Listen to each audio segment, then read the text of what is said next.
Tipping in the dot. Oh, sorry. Ready to go? Okay, the time is now 7 o'clock. I'd like to call this special town council meeting to order. Can we all please rise and join me in a pledge of allegiance? Pledge allegiance to the flag of the United States of America and to the republic for which it stands, one nation, under God, indivisible, with liberty and justice for all. All right, thank you, and thank you for those attending tonight. Little different style of agenda because tonight's meeting is more for the interview of our town manager candidates. So we're going to jump right into that. If anyone wants to make comments, we will have the usual comment periods at our meeting next week where we'll be actually voting on a candidate. So we'll save comments for that meeting next week. But it is 7 o'clock, so we'll start the process with interviewing Justin Casanova Davis, and we'll be led by Bernie Lynch from Community Paradigm for the guidance and interview process.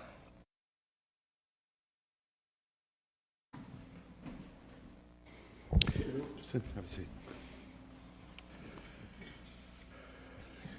Good evening, Justin. Hi, Bernie. How you doing? Good. Thank you for joining us here tonight. And what we're trying to do tonight is we have an hour to go through. I think it's about 8 topics that each of the councilors have identified as a topic that they're interested in hearing about.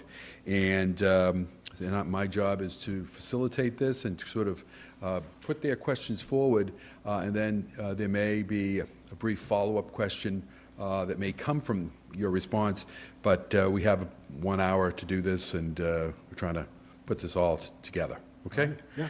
So, before we, to sort of warm us up, perhaps you could just give an opening statement of your interest in this position and why you feel that you'd be successful as Bridgewater's next town manager. Sure. So, good evening, everyone. I'm glad to be here. I'm really excited to be here.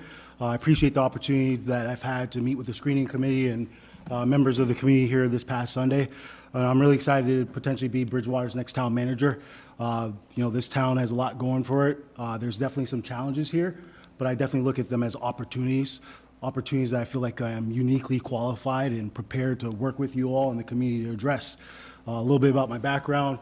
I worked in the city of Cambridge as a principal budget analyst. City of Cambridge has a similar form of government as you all, has a manager council form of government. So that experience is valuable here. I worked in the town of Brookline as the assistant town administrator. And then my final year there, I worked as the finance director and treasurer collector. I think that's extremely valuable too, because in Brookline there's a representative town meeting, and in Brookline there's real value on boards and committees, and I know that's something that's important here as well, right? And community engagement was really important in Brookline. And then the town of Norfolk, where I currently serve as a town administrator. In Norfolk, we have sort of similar issues that Bridgewater is sort of grappling with. We have some budgetary concerns. We have a large residential tax base, so we're looking for mixed use without overburdening our infrastructure. We have prisons in Norfolk as well. So we've grappled that issue. I've actually been working on negotiating with the DOC about tying into their sewer. So I have experience dealing with state buildings. Budgeting, I have a really strong budgeting background, and I really think community engagement is a strength of mine. Worked in communities that have universities, prisons, et cetera, so I really feel like I'm prepared for the challenges that Bridgewater has and the opportunities. So that's why I'm really excited to be here. Great. Yeah. Well, thank you. You're welcome. You didn't even use your full 5 minutes, so that was... I want to give opportunity for questions. And You speak very very quickly. That's good. Councilor Perry's question is related to personnel management and collective bargaining, but it also, in many ways, is sort of a great sort of starting question for us because it speaks to your management style. Could you describe your style of working with and interacting with department heads and employees to lead these town departments in the direction that is most effective for Bridgewater? Yeah. One thing that's really important to me, I think as we dive into this, obviously you'll see I have a really strong municipal finance background, but I really believe that my strength is that I'm a people person. And a lot of this work is really establishing relationships with your team, relationships with the community, relationships with the council. That's really important. And for me, I'm a collaborative leader. Team is really important to me. Everyone in the organization, wherever you are in the org chart, matter to me. I get to know you, you get to know me. as important as it is to know what you're doing for the organization, it's important for me to know how are you, how are your family. That's the kind of leader that I am. I think wherever anybody that you talk to about me, they'll say that that's who I am. I care about people. I care about serving people. I care about working with people. One of the things that I'm very proud of in all the communities, but I'll talk about Norfolk because that's my most recent community that I'm serving. Doing collective bargaining with their groups, they really appreciate our style. Really focus on what's in the best interest of the organization, obviously, but what's in the best interest of you too, right? And being fair. So I think if you reach out to references or people who've gotten the opportunity to work with me, they say that I really care, I'm transparent, I work well with others. In terms of department heads, I meet with department heads monthly. We have department head meetings. I really think it's important that everyone meets and collaborates. We don't work in silos. It's important that all our groups and all our department heads and staff get to know one another, build relationships. And I also think it's valuable so we can address challenges collectively. I think it's important to hear different viewpoints and alternative methods to maybe address an issue. So I think that addresses your question, Bertie. Yeah. Any follow-up? I don't have anything. I don't know if any councilors want to add a follow-up to that. Okay, great. Moving on, Councilor McGrath is interested in hearing a little bit more, actually, about the issue of collaboration, but more specifically, communication. As noted in the question, for a town to be successful, communication and working together is essential. Can you share your experiences with working with department heads, which I think you've described already, but you're welcome to go on more about that. But also, as you've noted, Bridgewater has a number of town boards and committees, volunteer boards and committees. So if you could share your experiences with working with those, and what was the benefit of the outcome of working with these groups? Yeah. Well, one thing that I'm really passionate about is working with people, as I mentioned. When I got my start in Cambridge, it really started as an internship program, and it was community engagement-based budgeting. And so in Cambridge, I really got my chops there in terms of engaging with the community. We were recognized nationally and globally for the work that we did because we really focused on getting out to people. And really, when I came on board of the team, we really operated as sort of the similar way that government functions. You have a night meeting, or usually still meeting, it's at City Hall, and you hope that people will come to you. But I knew, particularly because of my background, my mom was a single mom, a lot of people don't have that opportunity to do that. So in order to get people's voices and get different perspectives, you have to go to people. So we would go to the housing authority, we would go to the senior center, we would flex our schedules, we would go on weekend events. We had a roving town hall event, and we did that in Brookline too. It was really to give access to town hall in different areas of the community. So really, that's really important to me. I think I've done that in every community that I've been a part of. I try to look at alternative ways to communicate with the public, collaborate, whether it's, a quarterly newsletter, whether it's doing a YouTube show, whether it's, going to a community event, doing little pop-up events. I really love interacting with people one-on-one as best as possible. I love going to farmers markets because, one, it's good to be out there, it's good for the community to see you, but you get to build those relationships. So that's really important to me. I think collaborating, I think I touched with the department heads, but it's really about making sure everyone works together. One of the things that I'm really proud of that we launched in Norfolk was we really thought it was important for residents to be able to interact directly with department heads, particularly as we're focusing on economic development and trying to help small businesses. So I made sure we got our fire chief, our police chief, our planning director, our building commissioner, myself, and even our assistant town administrator when she was with us, all in the same room to allow residents come to us and get their answers, get their questions answered directly there. Not having to go to a department and say, how do I do this? Or they direct you here. You got everyone in the same room. We can navigate issues together. So that's the approach that I take and that I would obviously try to, work with this team here to do as well. Okay. So just a quick follow-up in the terms of communication. Yep. How would you communicate with the residents to keep them informed about what's going on? We don't have a local newspaper. We do have a television station. Yeah, that's fair. In Norfolk, we don't really have a local newspaper either. We use a regional newspaper, which is really important to me. One of the things we did in Norfolk, we partnered with Guilfoyle Relations, which was a public relations firm. It was really important because that was one of the things that we heard in the community as well. There wasn't enough interaction or community engagement. So we use Guilfoyle Relations. We try to be as active as possible on social media. I like to go to the senior center on a monthly basis and try to, give town administrator hours at that time to give people access to me. We had a YouTube show that, we continued to work on. We had a quarterly newsletter that we launched while I was in Norfolk. I think those are the avenues that we really try to promote. And obviously, one of the things that's really important, although I realize that not everyone utilizes social media or the website, was really to build upon the work that we did in Norfolk and our website. And there was a lot of good work already done before that, but making sure we updated information online, made it very easy and accessible for people, where your information is not buried in a sublink that you have to really navigate and find what department to go to. So putting it up on the front page, important news items, et cetera. So I think those are the avenues we try to, better communicate with the community. Thank you. You're welcome. How do you promote accountability and ownership on the team while ensuring strong collaboration and commitment to what you're trying to accomplish? Accountability and ownership with the team. I think one of the things is obviously as a leader, you lead by being out front, obviously, but you collaborate. And I think with the team, they know that team's really important to me. I want to hear different viewpoints. I encourage it. One of the things about me, I obviously went to Boston College, I was a political science and history major. One of the historical figures that I really valued was Abraham Lincoln, and this notion team of rivals, because there was a very different viewpoints. And so my team, that was one of the first things that I said when I came to Norfolk. I really value that. We're gonna work together. We can have difference of opinions, but when a decision is made, we're going to work collectively to make sure that that decision is successful.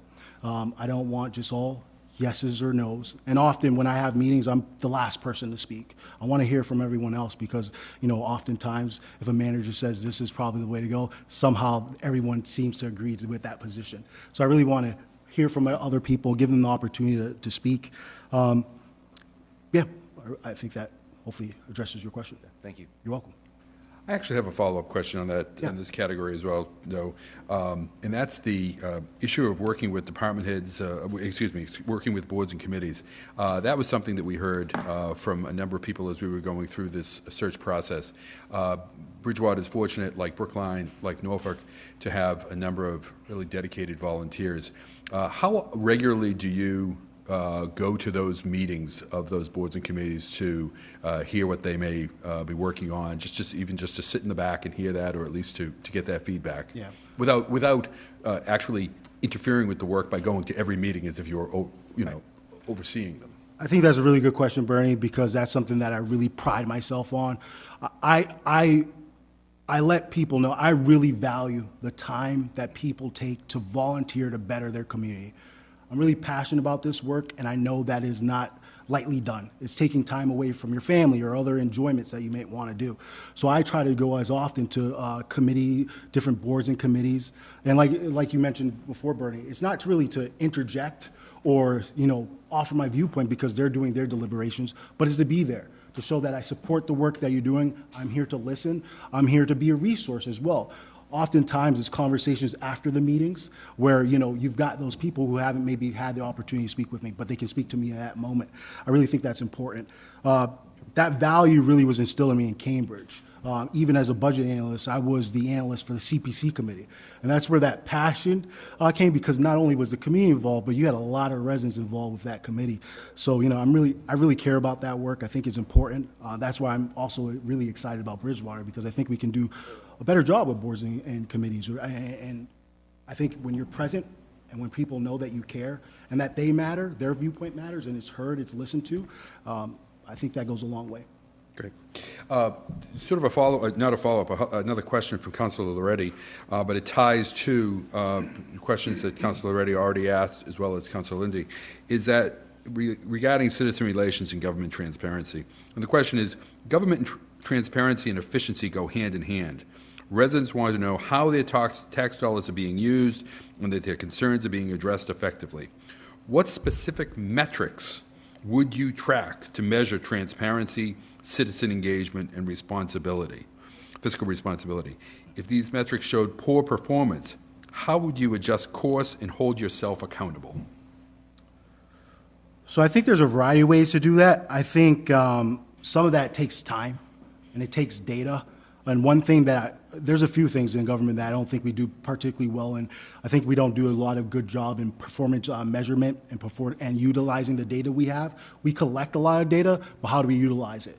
And one of the things that I'm really proud of in Cambridge, one of the things that the city manager allowed us as our budgeting group, and particularly me, was to work on utilizing our performance data and how to measure it properly and how to utilize that to change what we did in departments. And so in Cambridge, we were the only community, my last year there, we were the only community to be recognized by the GFOA for performance measurement recognition, because we utilized that data to address, well, this is what the community is looking for us to address. So a budget is a statement of every values. So utilizing that data, we said, oh, we're going to fund more here. Participatory budgeting, that was another mechanism that we utilized to do that work. So I think utilizing the data we have, I'd obviously want to work with the team that we have here to look what we have, see if we can use performance data. But an easy one is using surveys. Using surveys and getting information directly from residents. You can do that immediately, and you can do that in various forms. In Norfolk, we used Google Forms. We've partnered with MAPC on different projects and made sure that we offer different survey opportunities for residents to give their opinion on different projects, et cetera. So those are easy things that I think we could do here. And once again, I think when you get that data, when you get that feedback, what is it that you do with it, right? Showing that you're listening, and how do you address some of the concerns that arise? Okay. Can you speak specifically, I kind of went outside of my scope and I weaved fiscal responsibility in there. So can you speak to fiscal responsibility and transparency? People want to know how their tax dollars are being spent, and that the dollars that we have as a community are being used efficiently. Yeah. So fiscal responsibility, I really think that's part of how you do your budgeting process. And one of the things that's budgeting is really important to me. That's my background. I really care about that work. And like I said, participatory budgeting, I think we I won't say revolutionized that, but we were really used as a model for other communities. We were invited even to Belgium for the work that we were doing, because having citizen engagement in that process, being transparent about the work that we do, this is where the line items of dollars are spent, et cetera. If you have a question, or we had question and answer periods for residents to come in and just directly speak about, or directly to departments about whatever the department was, the issue that they were interested in. So I think we could do something similar here in Bridgewater as well. One thing that we've talked about in Norfolk, and previously the town did it before, but we walked away from it, was having opportunities to allow residents to come in on the weekends and hear from department heads, because they didn't have the opportunity to go to a town meeting or be a part of our select board process. So one vision that I had too was to have something that's more prevalent outside of Massachusetts, having budget listening sessions with the community. I really think that would be great, right? And then obviously working with the council to work collaboratively on that would be important, but having budgeting listening sessions would be very, very valuable, because that can help direct our paths in budgeting. So I think that addresses fiscal responsibility. Transparency I really think is trying to be as proactive in getting the information out to the public, making sure that you are you are putting the making information readily available for the public, being as clear as possible, right? I also think it's responding to questions that you receive, right, in a timely manner. I think that's important. Having the ability to dialogue back and forth with your constituents is important. So I think those are the mechanisms that you build trust and you let people know, but also tying that into performance measurement. I really think that's the most important way to equate how you utilize your taxpayer dollars. Okay. My job here in part is to keep it moving, so I don't want to bog too much. But I'm curious, because it actually will segue into our next topic, and that is, but it ties in.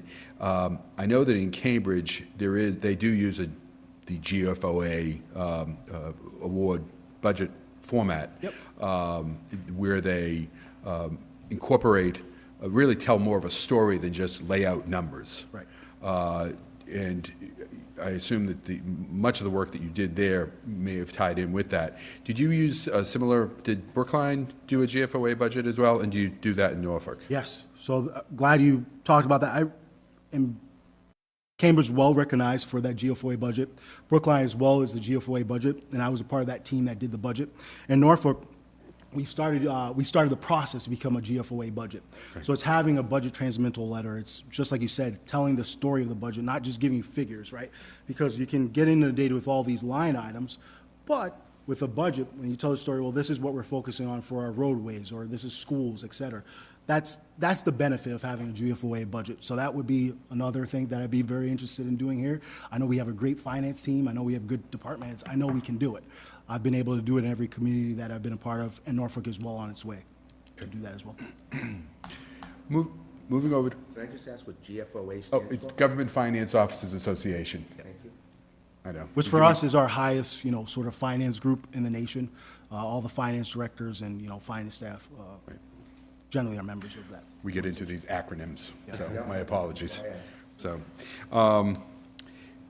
Councilor Lindy had a question sort of ties in now to the whole issue of financial management. Interested in your experience with municipal finance and budget preparation, and you've explained some of that, but so you may be repeating some of this, but how much experience and comfort do you have in developing budgets, particularly in a challenging fiscal environment? Yeah. So being very transparent, Cambridge is definitely not a tough community to work for in budgeting. But I learned a lot from our city manager there. I learned a lot in Brookline. In Brookline, there's a lot of resources and a capability there, but we had tight budgets. And Brookline, if you've been watching the news at all, they're grappling with tough budgets. They often go for overrides. In Norfolk, we're a largely residential community. We've had some tough budgets. I really pride myself on the finance work that I do. And as I think as you look into my resume, I really have a really strong finance background. I've been recognized for my work by the GFOA, the ICMA, which is our International City Managers Association. I'm very comfortable in that. I'm well versed in that. And one of the things, particularly in Norfolk has really been challenging, the budgets that we've done. In our most recent budget that we're working on now, we're grappling with one of the larger deficits that we've grappled with. But this is something we knew was going to happen. And one of the things that I'm really focused on is, I think too often in municipal government, we're reactive rather than strategic.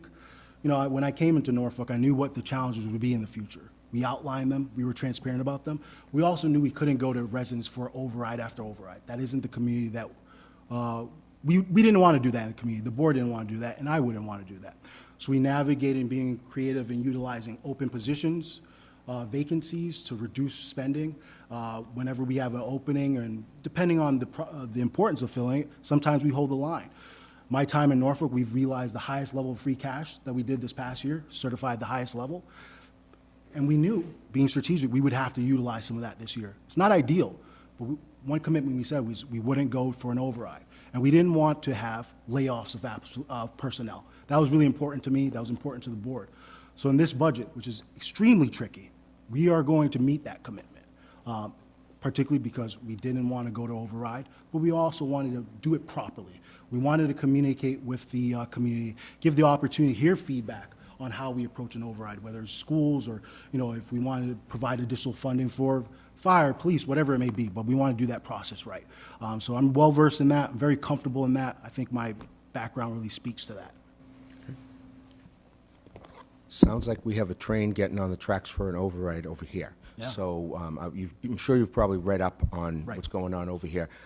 You got any quick solutions for us before you could take the job? You have to. One of the things there is there's no quick solutions to anything, right? And so, as I said before, is being strategic. In Norfolk, one of the things that we did, knowing that we have a revenue issue. It wasn't really expenditures. We've been very conservative in our budgets. In the proposed budget that I have here, town growth, when you exclude debt and benefits, is 2.65%, which is really close to 2.5%. But we're obviously giving a little bit more to education, et cetera. Well, we said, we got to work with our department heads. Let's look at our fees. Can we raise fees in certain areas? Are we comparable with like communities? So that's the work that we did.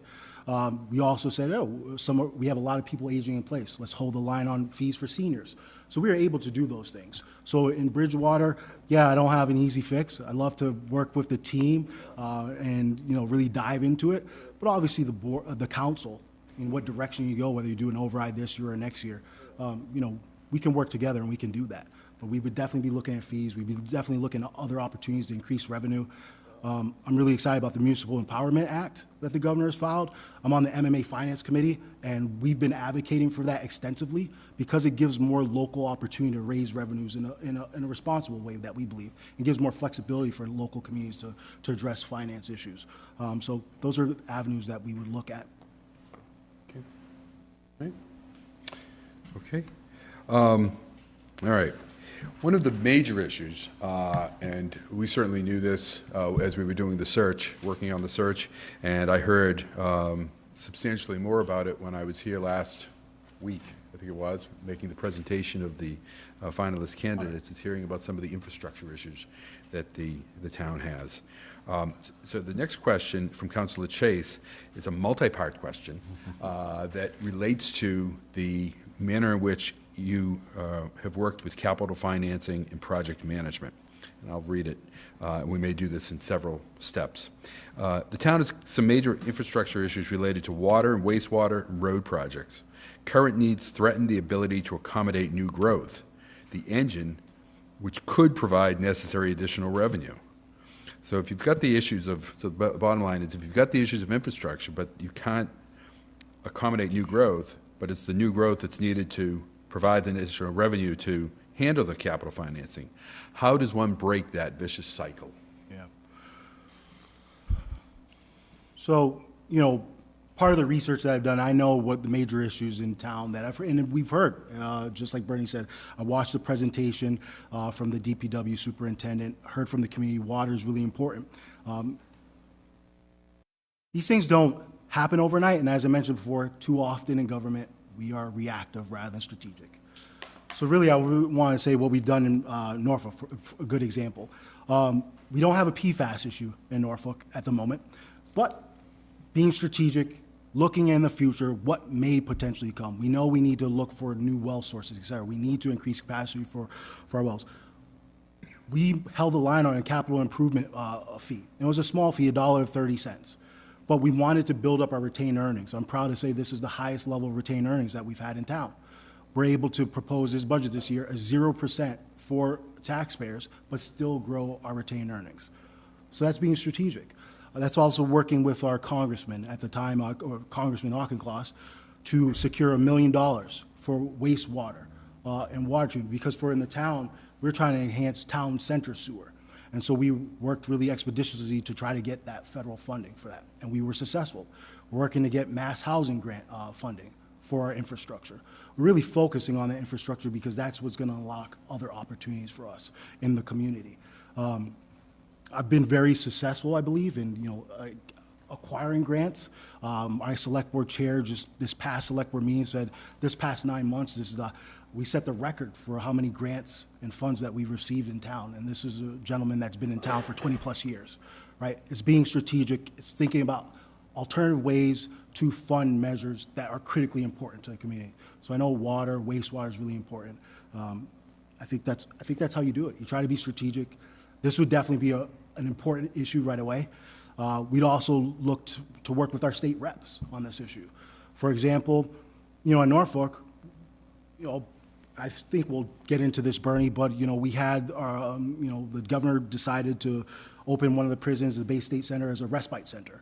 And so that put some strain on our system, particularly for EMS services. We were concerned about EMS, and we were concerned for schools. And we heard that from residents as well. We had a town forum, and that's what they wanted us to focus on. We focused on that. So we secured additional funding from the state to address those issues. We secured an ambulance to help us with that issue. And then we worked on getting additional funding in the economic bond bill. And if you look at other communities like Norfolk, I think you won't see a lot of people that had the same amount of funds that were contributed there. $300,000 for fire and EMS services, $1.5 million for education, right? And so that's kind of what I would do too here. Advocate as best as possible to get us additional funding to grapple with the challenges that we have. Related into that, the manner in which sort of best practice, if you will, for capital items is a capital plan. So could you tell us about your direct experience with managing a capital plan, as well as the capital improvement projects or other major municipal projects and initiatives? So if you talk to us about how you go about preparing a capital plan, but also in terms of managing projects, does anything stand out to you from a learning experience you gained from managing those projects? Did you learn anything as you manage those that would help you moving forward? Yeah. So in Cambridge and Brookline, where Cambridge does sometimes more projects than a community does in a decade, in 1 year, right? Their capital improvement plan is pretty robust. Brookline is very robust as well. So I honed my experience in those communities. And one thing that's really important when you do a CIP, which is the capital improvement plan, it's not just looking at it in that prism of the year, right? You're throughout the year, you're thinking about your capital improvement plan because issues arise throughout the year. So you're not looking at one time of the year, and that's really important. I think that's a mistake that some finance managers do make. Actually, they say, our capital improvement plan, we're focusing on that in November, and that's kind of when we have the only discussion. That's not how I approach things. I like to touch base with department heads, say, we're thinking about this here. A good example is our ladder truck that we are gonna purchase soon. We weren't scheduled to purchase that ladder truck for a couple of years, but we saw an opportunity potentially to get a grant, a FEMA grant, for $1 million to reduce the cost of that project and reduce the cost on taxpayers. We got that grant. So we were able to work to get that ladder truck and refinance that truck, minimizing the impact on taxpayers. So it's constantly having the CIP, what's in the future, what does the future look like, et cetera, and keeping that in mind. So in Norfolk, we have a capital improvement plan. We built upon that work. My predecessor before me started that process in Norfolk. I feel like I've built upon that process. And that's the mindset that we have, constantly looking at, touching base with our department heads to see what we can do to one, minimize the impact on taxpayers, but make sure we're doing the work that we need to do because deferred maintenance is really important, et cetera. So I think that's how I approach capital improvement project. Oh, I do want to address, you said one other thing. What did I learn about a project? Yeah, okay. And then the question, one of the most important projects that I was able to work on, particularly in Norfolk, when I was getting there, the town had grappled with a fire station project. Unfortunately, previously the fire station project wasn't supported. There was a committee that was working on presenting a fire station project to the town. It was a bit contentious. It was a pretty large project for the town. And as I mentioned before, it wasn't successful previously. I think one of the skills that I learned throughout my career is making sure you're clear, you're concise. You get the stakeholders involved, address any issues beforehand, try to be clear, communicate as much to the public. And I said, one of the things that I really did was work with our seniors and had sort of listening sessions about our fire station project. When we did our fire station project, overwhelmingly passed the town meeting. I don't think anyone really voted against it. And we're near completion of that project. Our firefighters didn't move in, but the work that we did, being judicious about the taxpayers' dollars, we're going to return over $1 million on that project to the town. That's really important to me. That work is important to us. And it was important to the committee. I made sure I was an important part of that committee. I was a member of that committee. We worked collaboratively on that project. So really proud of that work that we did. One of the finest projects I think I've been a part of. So I learned a lot there. Councilor Thank Chase. you. I'm wondering if you can tell me, the topic of an override has already been introduced here tonight. And obviously that may be something that we need to consider very seriously. But beyond an operational override or various debt exclusion ballot measures, I'm wondering what other tools are available. And I recall that you had experience with a mini bond. Yep. And maybe, is that something you could tell us just a bit more about? Sure. I can tell you a little bit about mini bond process.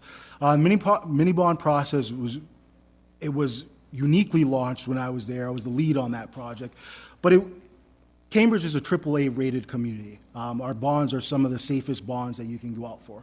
But what we noticed was that, when you go out for these bonds, you get a large company like Fidelity or someone out there like that, and they get these bonds that are very secure, they're stable investment opportunities, and they sell it to their, membership.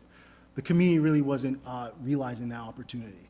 So our mini bond process was, hey, we'll go out for debt, but we're going to give the opportunity for residents to purchase these bonds. And typically they're large dollar amounts. They might be $20,000, $10,000 plus, et cetera, dollar amounts. But we said we're going to do $5,000 for residents, or you could do $1,000. So that was really unique. It hadn't been done before. We're very proud of it. We sold out very quickly in the bonds. Our city manager was very proud of it. And we were recognized by Bond Buyer for that as the most innovative finance project in the nation for that year. So it's looking at different ways you can sort of help the community, but not only by going out for debt for projects within the community, but community members can realize that as a financial opportunity too. I don't necessarily know that is a mechanism to raise additional funds because you're utilizing debt, et cetera, to pursue that project. But one of the questions you said, what are your other tools? Well, you're evaluating your department. You're looking at your spending. You're looking at if there's opportunities for reorganization with the department. You're looking for opportunities for regionalization. For example, one of the things that we're doing here in Norfolk is we're already part of a regional dispatch, but collectively we're looking at regionalizing it further. And the potential there is to save over $35 million with this new regional proposal that we have. I meet monthly with our fellow town administrators, and one of the things that we talked about further was regionalizing animal control. So it's looking at various ways that you can save dollars. You can do that too. So, I think it's just having an open mind, putting everything on the table, and seeing what's beneficial for the community. Councilor Murphy. Just to tie into that, I think one of the glaring needs that we have to address is, in speaking of regionalized, is our school systems. There's a significant deficit right now that's been shared by the school committee to the town council, and there's been some back and forth. Public hearing tomorrow evening, yada, yada, yada. Just wondering about your experiences working with school committees, budget deficits there, and just education and financing in general. Yeah. So in Norfolk, we have a regional school committee. We also have local, a local public school system as well. I feel like I have a really good relationship with both my superintendents. I understand education is a priority for all communities, right? A good community has good schools. That's what brings people here. That's what brings businesses to the community. So it's really important to have a really collaborative relationship. I wouldn't say strategic in putting the superintendent as one of the references, but in every community that I've had, I feel like I've had good relationships with schools. They're of value to me. I like to hear from them. I like to try and prioritize as best as possible, realizing there's other town needs as well. But one thing that I am is I would say a partner, and they know that I'm a partner. If I can do something, I will do something. If I think something's reasonable and we have the mechanism to do it, we'll do it. A good example was this past year. Once again, we had a higher free cash allocation, and normally Norfolk Public Schools funds, we fund some of their capital projects through our free cash project, but some of their learning, they utilize their own budget for. And I said, you know what, I have this additional funding available for you. If it frees up some capacity in your budget, I'll do it for you. So we covered about $150,000 of expenses of theirs. And I reached out and said, hey, I can do that. And I think that builds faith. It builds goodwill, saying when we do have these tough, difficult budgets, I can't do it because they know I do it when I can, right? And I think that's important in building those relationships. So I think I have a really strong relationship there, and I'll let others speak for me to that regard. Thank you. You're welcome. Staying on capital for one more question. What opportunities for, and you kind of alluded to this, I think, in one of your other comments, but again, with Councilor Chase's questions here, what opportunities for capital improvement initiatives might arise from leveraging, do you see, that might arise from leveraging the town's relationship with state facilities located in Bridgewater? Yeah, that's what I'm really excited about diving into and tapping. I know I've heard it from the council trying to explore other ways to tap into BSU, but also tap into with the state. They have state facilities here. There's a lot going on. There's a lot of opportunity, and that's kind of what excites me. I have that unique, I think, quality experience that maybe some others don't have. Obviously worked in Cambridge and Brookline where we had universities in our, communities. Particularly in my final year as finance director, I really try to focus on increasing pilot payments and trying to reach out to those communities and see how we can get some more additional resources. I really I'm really passionate about this profession. I'm really passionate about getting the next generation of people involved Bridgewater State's got a great program. One of my best friends goes often to BSU. I often go to Suffolk to talk about, fellowship opportunities, internship opportunities to work in government, enhance your skills and your capabilities, but also give something back to your community. I really love to tie into that with BSU, but also negotiating with the state. I really think I have a really good experience with that. As I mentioned previously, we're working on trying to tie into the Department of Corrections wastewater system. Particularly example, that respite center. One of the things that the state has available to us is an emergency resource fund. Norfolk got almost half of that resource fund. And that's by advocacy. It's by working in tandem. It's understanding, hey, presenting your issues in a clear and concise manner. This is how you can be helpful and address. I think that's very helpful. Building relationships is really important. And I think that's one of my strengths. Okay. We're going to circle back around to that, I think, in a couple of more questions. With another question that will give you a chance to perhaps speak a little bit more on that. But I'm particularly interested in the Norfolk, the wastewater project, what that entails and where does that stand? Yeah. So Norfolk has sort of a messy town sewer situation. The town acquired a wastewater system that's limited in town. It only provides about 30,000 gallons, but we're only utilizing 6,000 gallons of it. So one of the things that the town has been grappling with, it's grappled in the past, was trying to get more users to utilize the system. And then by bringing more users, you can increase economic development, et cetera. So we said, well, we can't just put all of this cost on residents. So one of the first things that I did when I came on board and realized this was an issue that we were going to really work on was touching base with Congressman Auchincloss and meeting with him and his team, multiple times, highlighting how this was important for the community, also meeting with the state. The state obviously is focusing on housing. We want mixed-use development. And so being clear on how this is mutually beneficial for everyone. We've utilized that to get $1 million from the federal government. I will acknowledge, I think that in our current climate, that might be a little difficult moving forward. But still, you got to advocate, and you got to do your best. And one thing about me is I'm a fighter.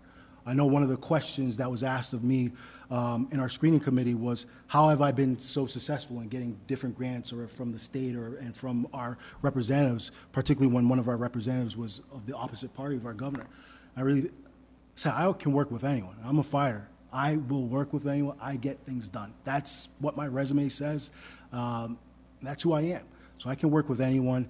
So the wastewater system right now, we're actually working on a developer agreement with a developer to provide 100 units in town sewer center, mixed use.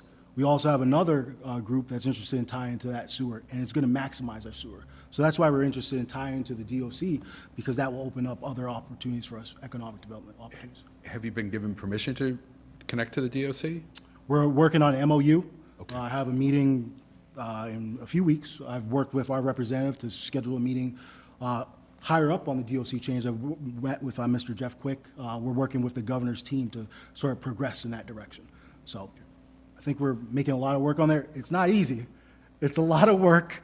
It's a lot of effort put into it, but I'm not afraid of hard work, and I think it's mutually beneficial for everyone there. Okay. The next question, I guess is, again, a nice segue for us, is from Councilor Striggles regarding land use and development. As you are aware, one of the opportunities our town has been presented with, if done responsibly, is the redevelopment projects within the Central Business District in conjunction with the Vision to Reality initiatives. This has been met with optimism as well as skepticism. In your experience, how have you managed the expectations of both those that are in favor of redevelopment and those that are reluctant to it? How have you been able to work with communities to ensure that opportunities for growth won't become a burden to the community's infrastructure, schools, or overall quality of life for residents? Great question. I'm going to really focus on Norfolk because it's in a similar situation. Norfolk is a town that really wants to keep its suburban charm. It doesn't want to be overdeveloped. It wants the right kind of development, smart growth development. And so I'll particularly point to a project that I'm really proud of. I think this is a great project that has the potential to do a lot of great things for the community. It's a Southwood project in our town. This is property that's been vacant for decades. And, you know, the town's grappled with trying to get zoning passed to develop that property. And one of the things that was really important to me, and working collaboratively with our planning director, our planning board, and, you know, select board, everyone, was we want to do this project right. In order to do the project right, you've got to have meetings with the community. You've got to listen. You've got to engage. So we worked collaboratively with the MAPC. We brought out a third party. We did surveys. We did listening sessions. We did all that work, acknowledging that not everyone's going to be pleased with the project. There's going to be pessimism. There's going to be optimism on both sides.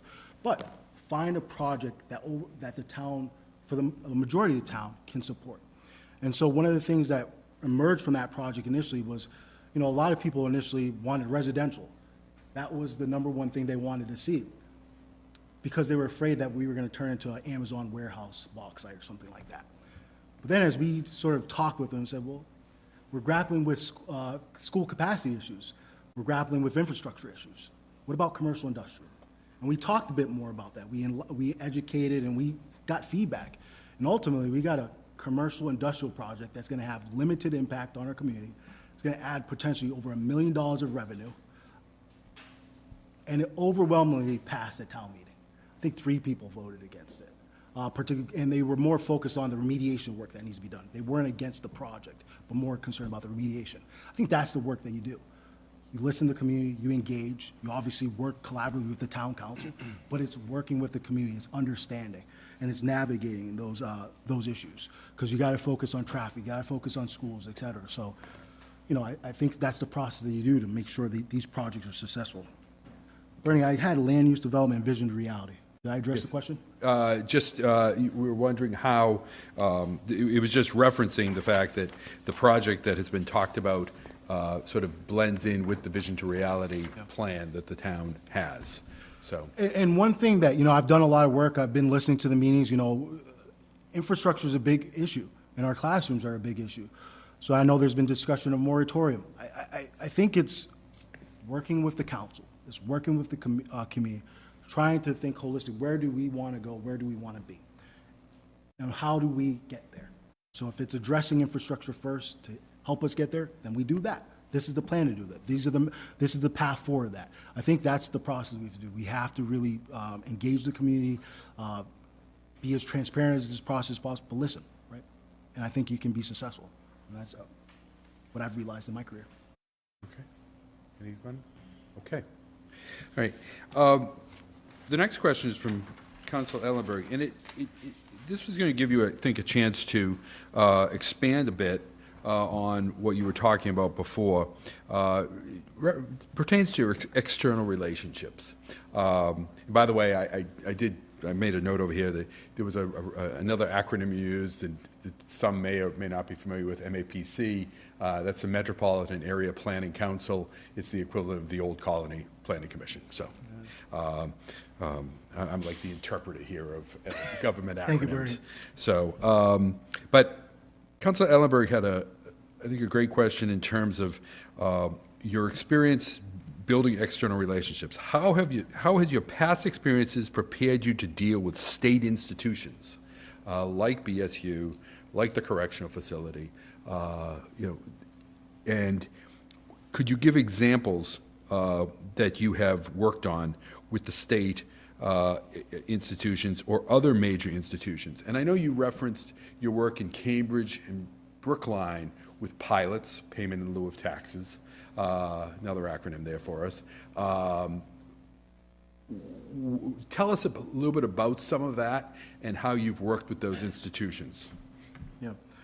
You know, so much of the work that you do as a manager is about the relationships that you build. It's the trust that you build. It's the communication style. You know, everyone that you will speak to about me is that I'm a person of integrity. If a conversation needs to be held just between us, it's not to be shared, you can guarantee that will be the case. It's building relationships knowing that I'm a partner, I'm transparent, I'm not hiding anything. That's been successful in terms of our collective bargaining units, it's been successful with our staff, but it's also successful in the relationships that we build. Sort of associated with the state, for example. As I mentioned before, in Norfolk, we have a classroom capacity issue as well. And obviously we were getting some additional children in our classroom. Working with our state rep, working with the lieutenant governor and team, I said, this is a way that we can address an issue of classroom capacity, but also can have an impact for the community moving forward beyond the respite center being here. So one of the things that we were able to do was get $250,000 to renovate classrooms in our school system, right? It was building a relationship of trust, understanding, advocacy, because, a lot of other communities, when they were faced with respite centers and different things coming in their community, they just fought. And believe me, there was a lot of angst. We had a community forum. A lot of other communities weren't having community forums. We were yelled at. We were screamed at. But we listened. But we also use that to advocate, right? And that's kind of what I try to do in any of the professions that I'm in. Advocate for the town or the community as best as possible. As I mentioned before, I have a strong finance background, but I think my greatest skill is that I'm a people person.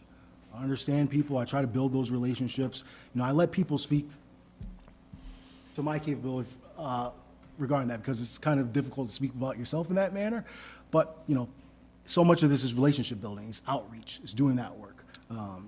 When I was in Brookline, it wasn't mandated to me or said do anything about it, but I said, what, I want to see if we can get a little bit more pilot money. It'd be beneficial for the community. Why not? So I said, hey, let me get a meeting with my, former alma mater and BU as well. Just doing it. And it created a relationship. And believe me, they didn't say yes right away. And they weren't going to say yes right away. But it was, hey, you know what? All right, that's fine. Can we meet quarterly? Yeah, we established a quarterly meeting. And then towards the end of my time in Brookline, I would give a call and say, in joking nature, have a joking nature. But Brookline, after I left, they got some additional pilot money. And that was something that we didn't do before. It's doing that work. It builds upon itself. It's the relationships. That's what really matters. Okay. Yeah. All right. So you've referenced the you worked with the Department of Corrections on the wastewater. Go ahead. One other thing too is also utilizing those levers of our state reps and state senators. That's really important, because one of the first things in Norfolk, the first budget that I came into, our prison mitigation funds were cut by $100,000. That $100,000 means a lot to Norfolk. So right away, reached out to our state rep, and state senator, and said, honestly, we understand that this is going to happen this year, but can't happen next year, and this is why. And we kept talking about it. The next year, we got $125,000. We also got additional money in our earmarks in the budget as well. So that's the kind of work that, building those relationships, Okay. being transparent about issues, and how it can be beneficial and helpful for the community. Yes. Same here.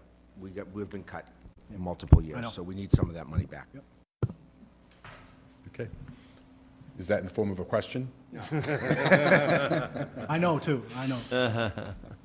Counsel. BSU is on our water. Yep.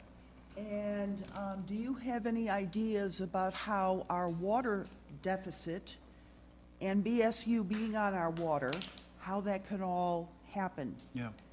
So I know there's been, I'm going to be very transparent and honest. I don't have an answer directly yet, because I want to get here and I want to dive into it and talk with my team a little bit about it. Because there's various ways you can do it. But I really think you got to dive into the data and take a look at this stuff. Because I do know BSU is also our largest sort of ratepayer on the water system. So if they were to move off that water system, what effect does that have for our residents? I also know, and I listened to the presentation from our DPW superintendent, we're not realizing our well capacity. So we're concerned about our water, et cetera. So there's a variety of ways to navigate it. I think we got to be strategic about it. Whether it's BSU tying into DOC's wastewater, that's an opportunity for that to be done. Once again, I know who I need to speak to do that work. I think that's what you. Would you care to expound on some of your ideas? I think it's one thing that's really important to me is a one-size-fits-all approach doesn't work. Each community is different. And it's really important for me to get into a community, listen, dive into the issue specifically, and work with the team collaboratively to address issues. Work with the council, work with the community, and find a way to navigate that. So I have ideas, but I want to talk with the team. I think that's respecting the process, right? Because like I said, there's different ways, different nuggets, and different ways to address this issue. You got to find the right way to do it. And a good example is Norfolk, our town sewer system. as I said, it was a messy system that we acquired, but we had multiple developers, and I won't get too into it, but archaically, it just divided allocations to various groups, right? And then the town, ultimately, because they were having issues collecting funds, decided to become a wastewater district. And when we did that, well, the cost of that wastewater district became sort of like a water fund. It was only cost based on usage. So now our users, who previously were only paying 30% of the total budget, we're now paying a majority of the budget because we weren't getting the funds from the other group. They came back to us and said, this is too expensive. So I said, just saying moving someone off the water, I don't know if that's the right course of action. It may be, but you got to dive into it and see. Because if now all the costs are on the residents, you might be grappling with a tough issue there. Final question is from Councilor Perry. Councilor Perry gave us our leadoff question and gives us our concluding question. Coming from a town with a select board, what do you see as the best way to communicate with and manage productive relationships with the 9 members of the Bridgewater Town Council?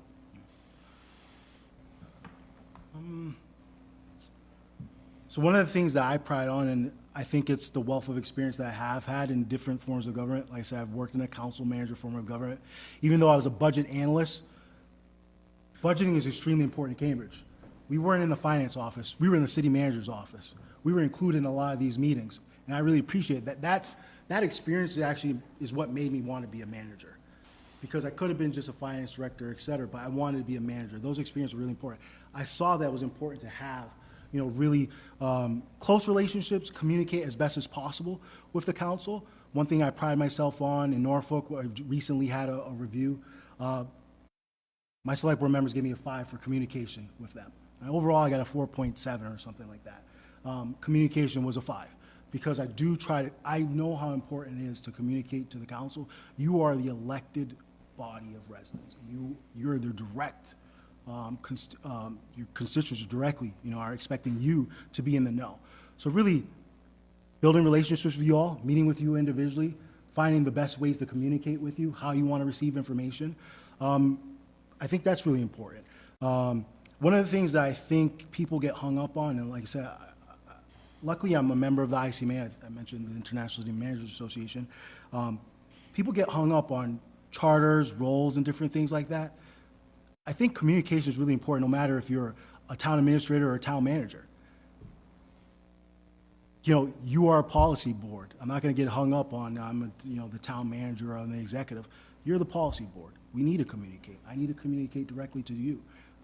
So I think, as I said before, in all my communities, I've had a good relationship with the boards and that I've worked with. I'm not afraid of this challenge. I feel like I'm uniquely prepared for it as well with my experience. How do you communicate with your board now? Is there a formal way you do that? Is there an informal way that you do that? I think it's both. I think it's informal and formal. I know when you build a relationship with a board, you know that one is not really going to check his text messages at all. He just appreciates a phone call. I'm kind of old school. I like phone calls myself too. I know for another member, getting an email that lays out, what we're doing is beneficial. So we do that. We've looked at, and we've been adaptive.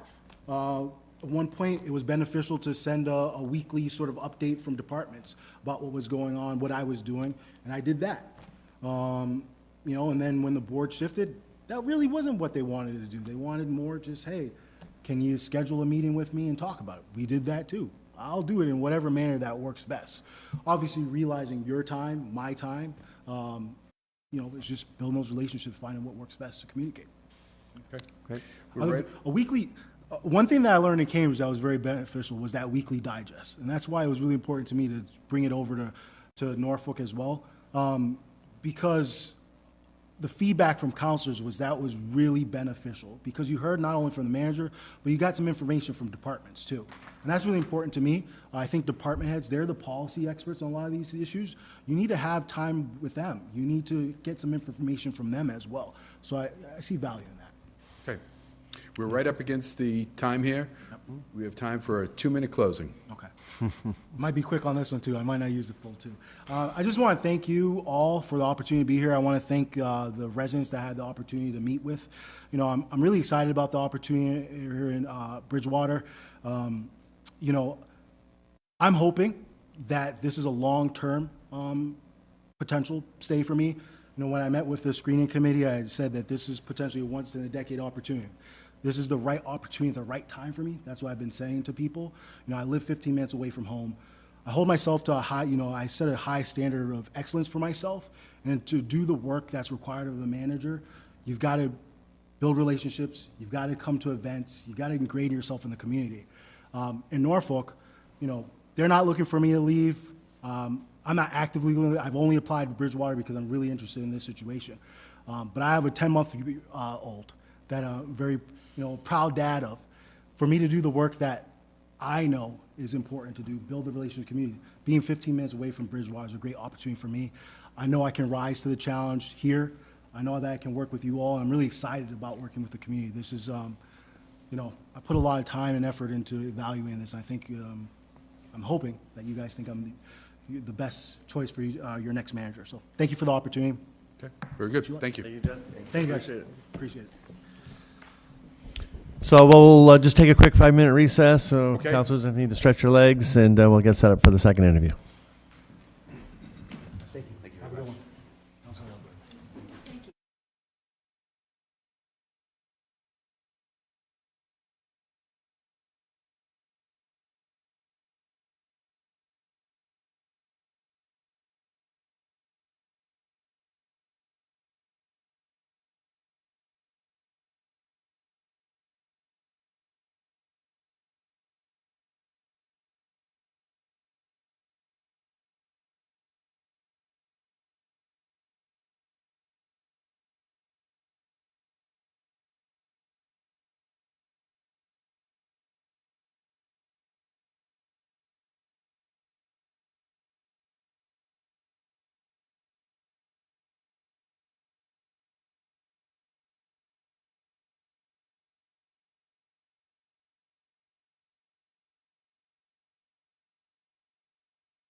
Here we go.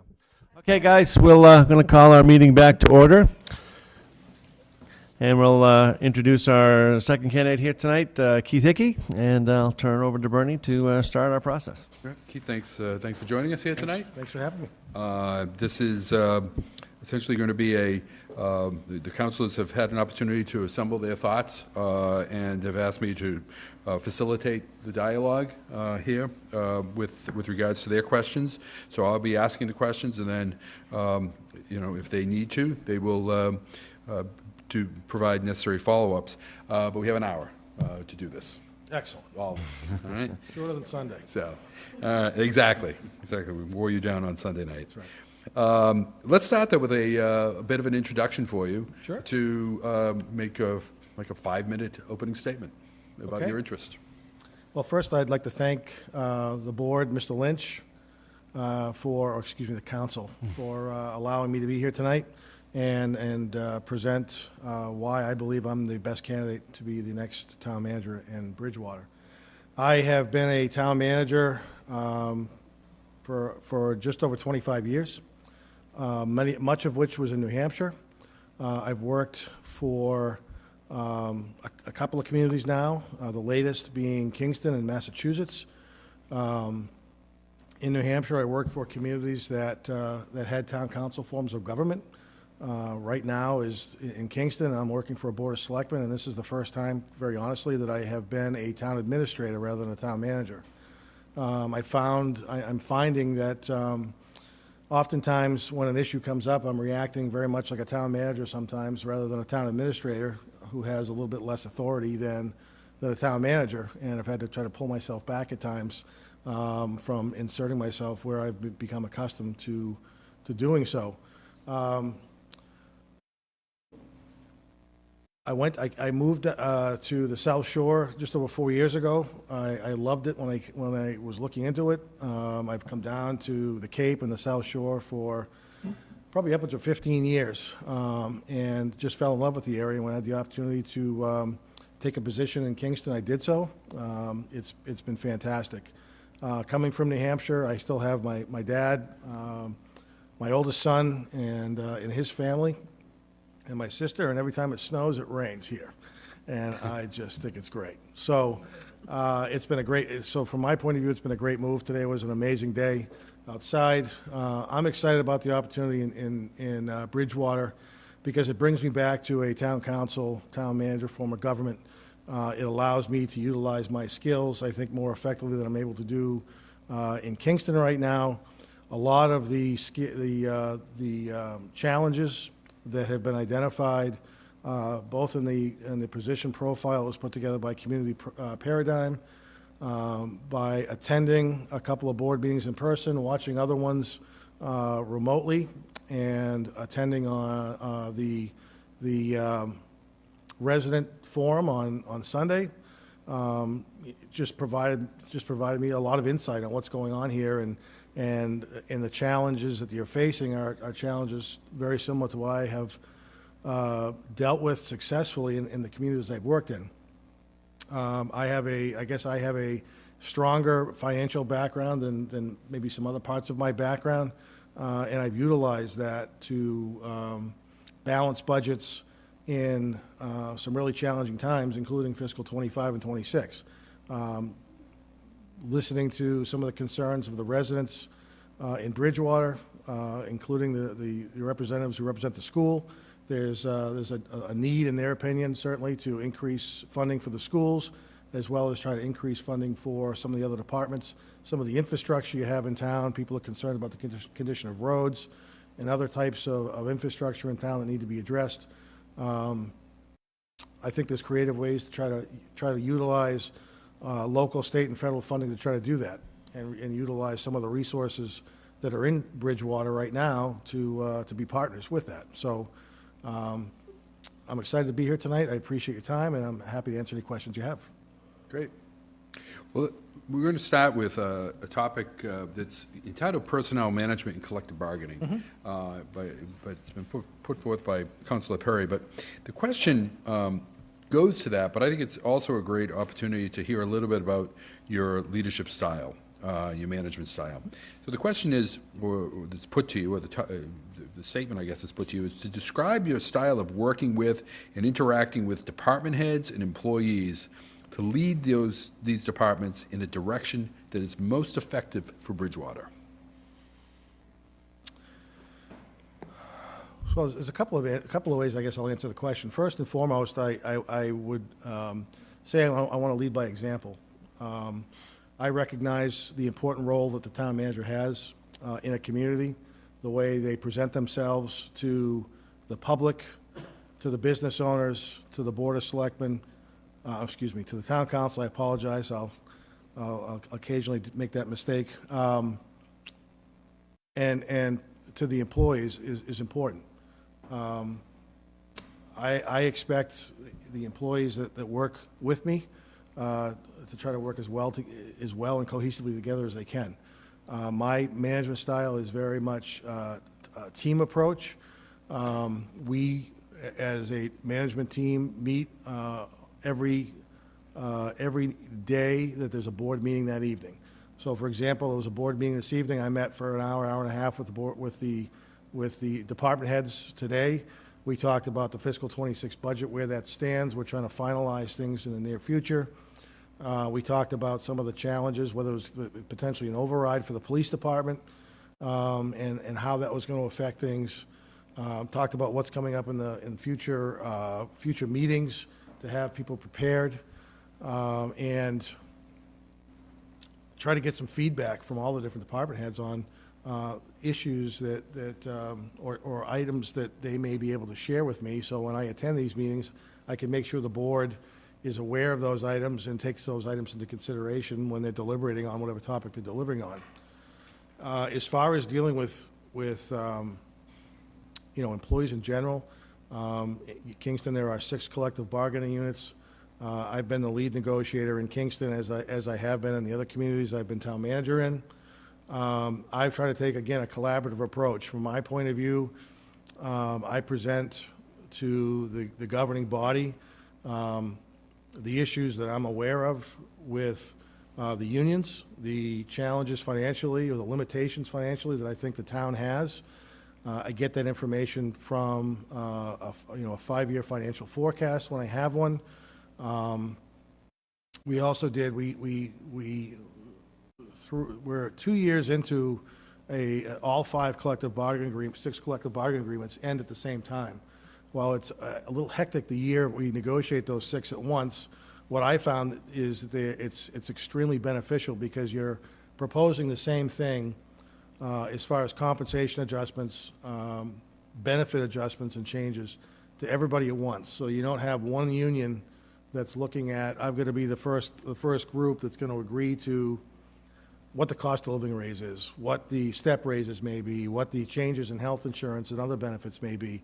By proposing it to the individual groups at the same time and being consistent with that, and telling them I'm going to be consistent with that, and letting time go by so they see that I'm being consistent with that, provides, in my mind, credibility.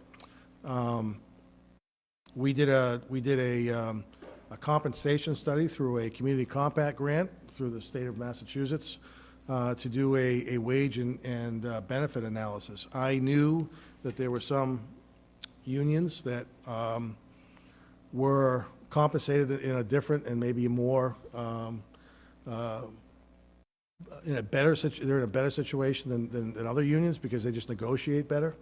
I also was aware that some of our health insurance offerings were too rich and out of date. I was able to prove that through the compensation and benefit study that was done through a private organization with that grant money, and laid out to the Board of Selectmen where I thought the issues were and how to best address those. The board was supportive of that. We were able to negotiate all 6 contracts without having any lapse in the contracts, which was great. Some unions were a little bit more challenging than others, but again, once they saw that every union was being proposed the same thing with the same level of benefits, and we tried to hear what the concerns of those union members were. I've got a pot of money that I'm able to utilize during collective bargaining. My approach has been to the negotiating team for the union, where are your issues, and how can we spread this pot of money out so it works for the town, but also works for the unions and hits the hot buttons you guys they have. And overall, I think that's been successful. There are going to be times where we just don't agree, but again, I found that if you're consistent across the board with everybody else, nobody's happy, but they're all being treated the same. Next question is Councilor McGrath's, and it ties in a little bit with what we were just talking about in terms of working, how you interact with the department heads and manage the department heads. The topic is communication and collaboration, and I'll read it. For a town to be successful, communication and working together is essential. Can you share your experience with working with department heads, boards, or committees? Sure. Because there's a number of volunteer boards and committees certainly here in Bridgewater, as I know there are in Kingston. And what was the benefit that you saw from working with these boards and committees? What's the outcome that you saw from that? Well, I mean, overall, being inclusive and working collaboratively with department heads or board and committees, in my mind, hearing the different views that the board and committee members have or department heads have on whatever subject we're discussing, and garnering that input and appreciating and respecting that input, really, in my mind, provides for a better resolution. It's certainly easy to sit in an office and make decisions unilaterally because you have the authority to do that. I've found that working collaboratively with my department heads and other boards, commissions, or groups of people, working with them oftentimes will provide a much better solution, much more thought out. They're the ones that are in the trenches, so to speak. They're the ones that can deal with kind of some of the day-to-day things that I may not see where I am. I've got an idea of what I'm thinking, but they're able to help me mold the ultimate decision to make it more functional and feasible for the board, committee, or department head group that I'm working with. Again, I have tried, and I think I've been pretty successful in my past. The management team, the department heads are my management team. We talk all the time. We interact. We work on the fiscal budget as a group. Surprisingly, when we get department requests for upcoming budgets, they're oftentimes higher than what the allowable amount will provide for. So we sit down as a group. We talk about what the priorities are. A lot of those priorities have already been established in long-term financial plans, capital improvement project plans, things of that nature, that help identify what the priorities are. But getting the input from department heads and other staff members when it's appropriate is critical to being successful in my mind.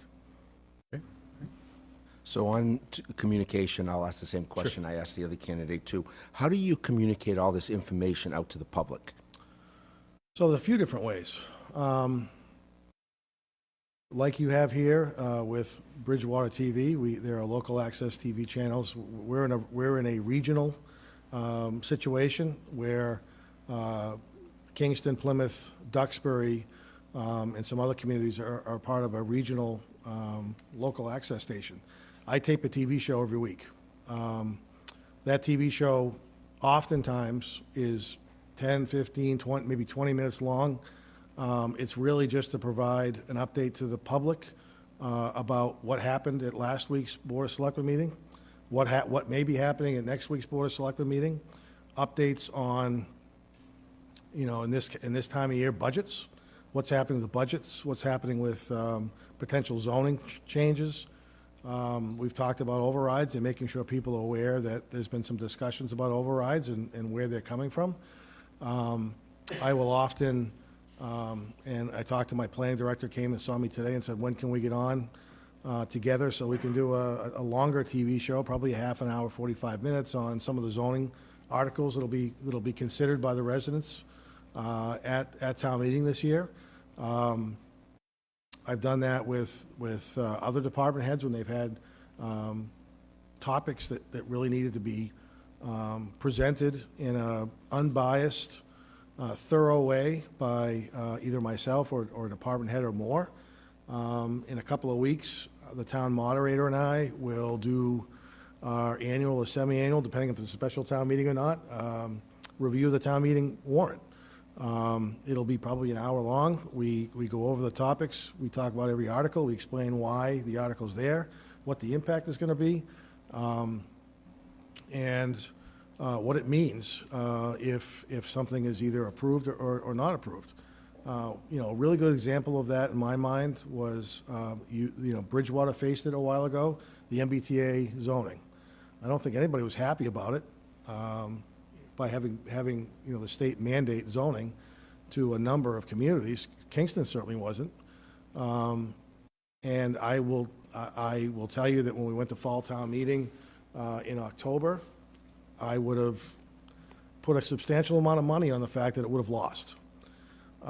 It was successful. It was approved by the voters at town meeting, and I really think there was a couple of reasons for that.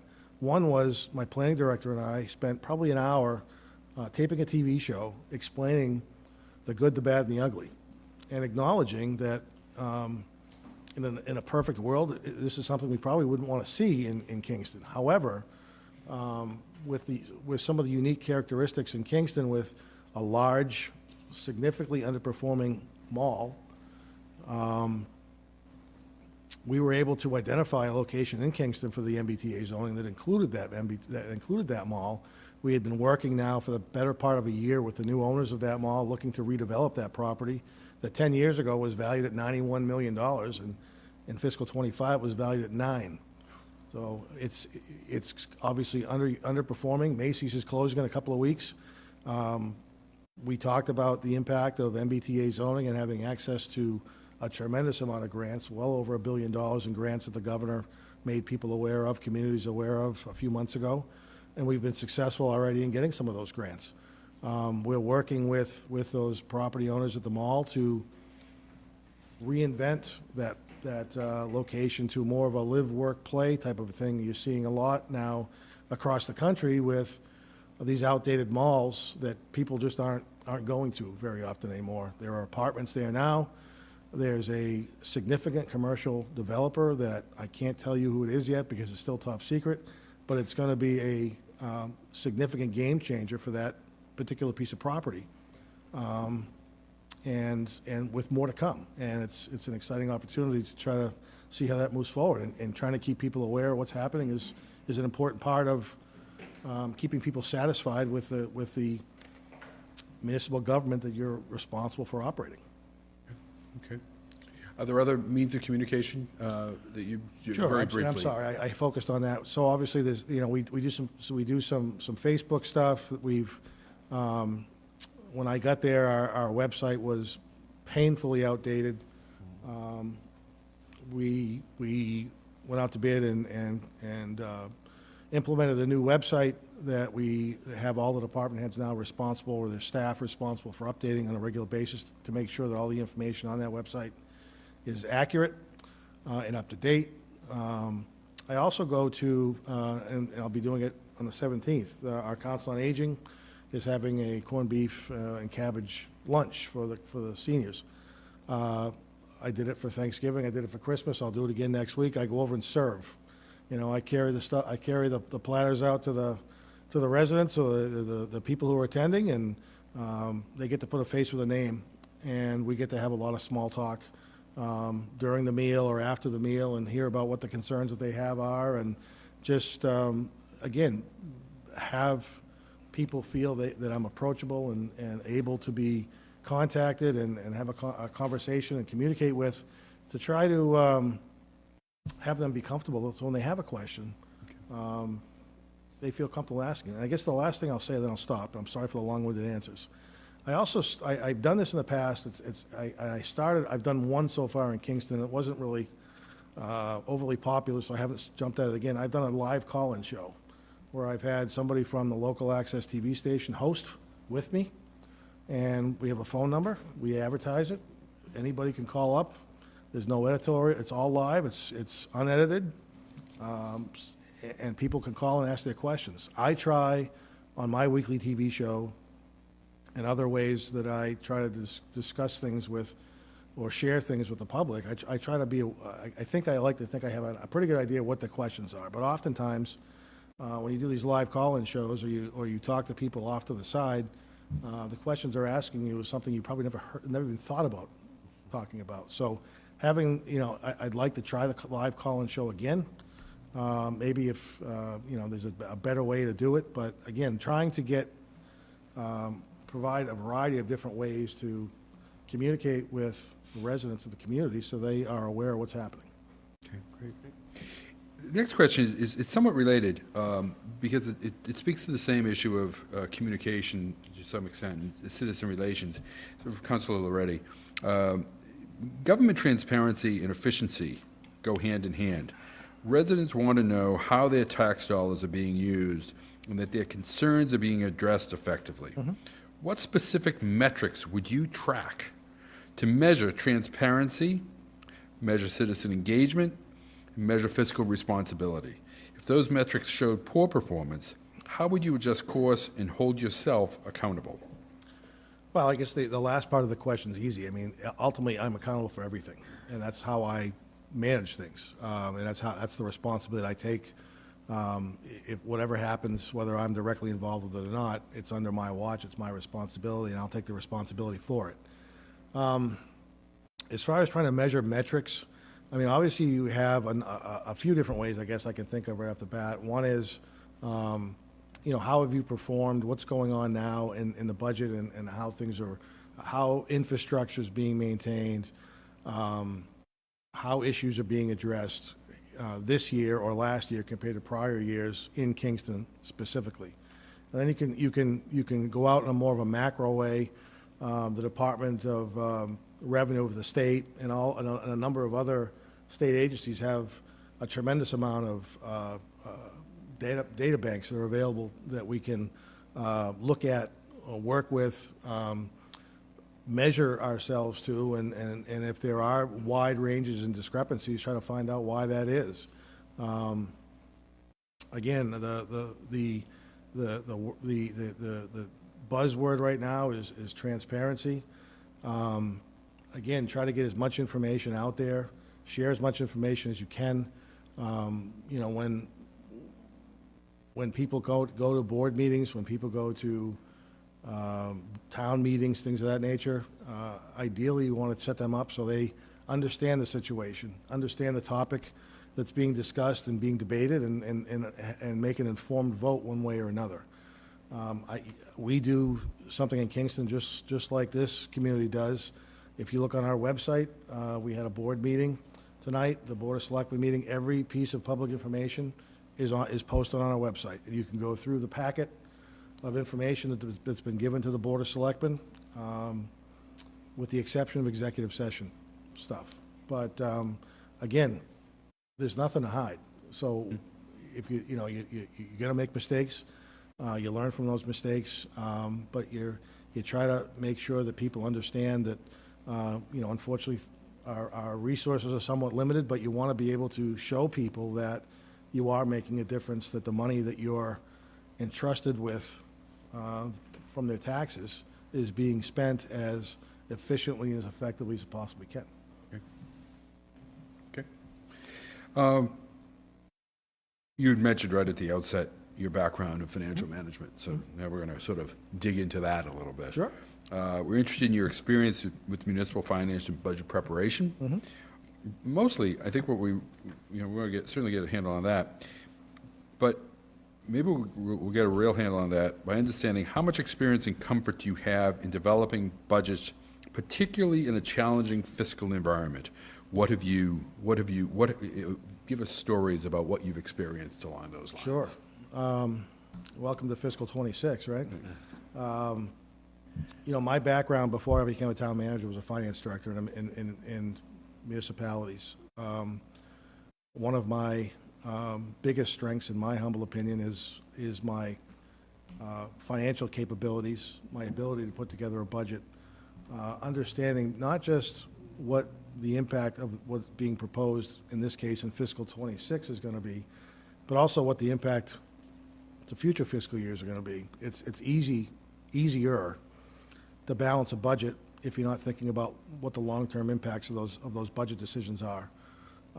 So it's important in my mind to understand that when you're putting a budget together for a particular fiscal year, you're looking at things from a long-term manner, because all you're really doing, if you're not, is kicking the can down the road and causing more and more challenging budget situations in future years.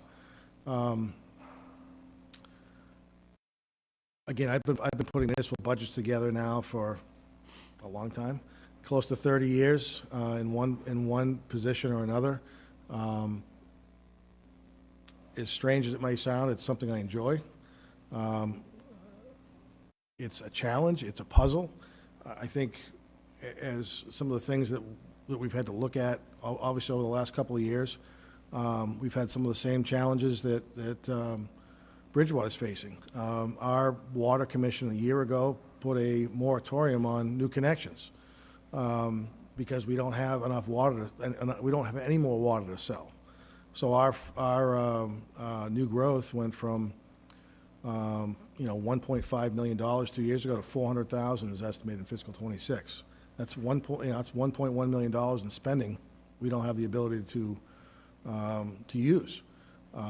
Some of the things that we've done is, again, we've looked across the board. How can we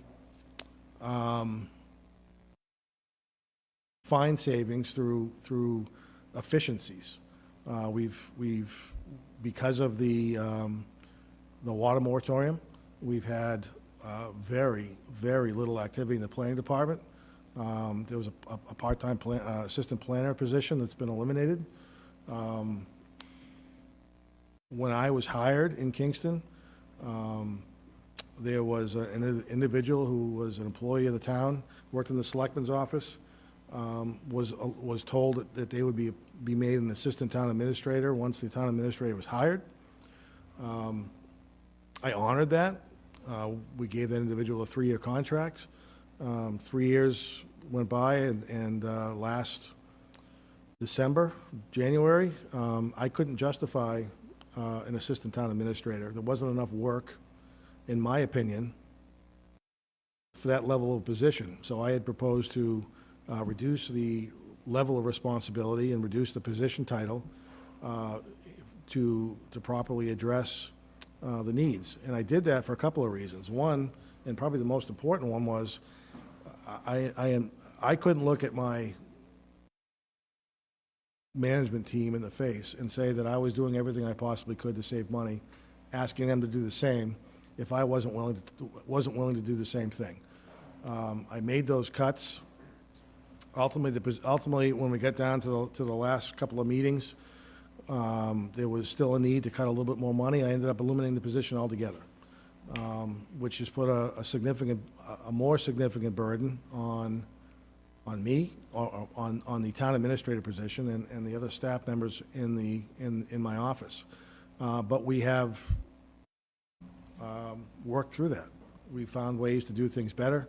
We've modernized some of the internal policies and procedures that we use, so people aren't touching 2 pieces of paper. Only that piece of paper is only being touched once, for example. So we're just trying to use our efficiencies where we can to reduce costs. We're looking at we're looking at potentially regionalizing our veterans agent, critical position.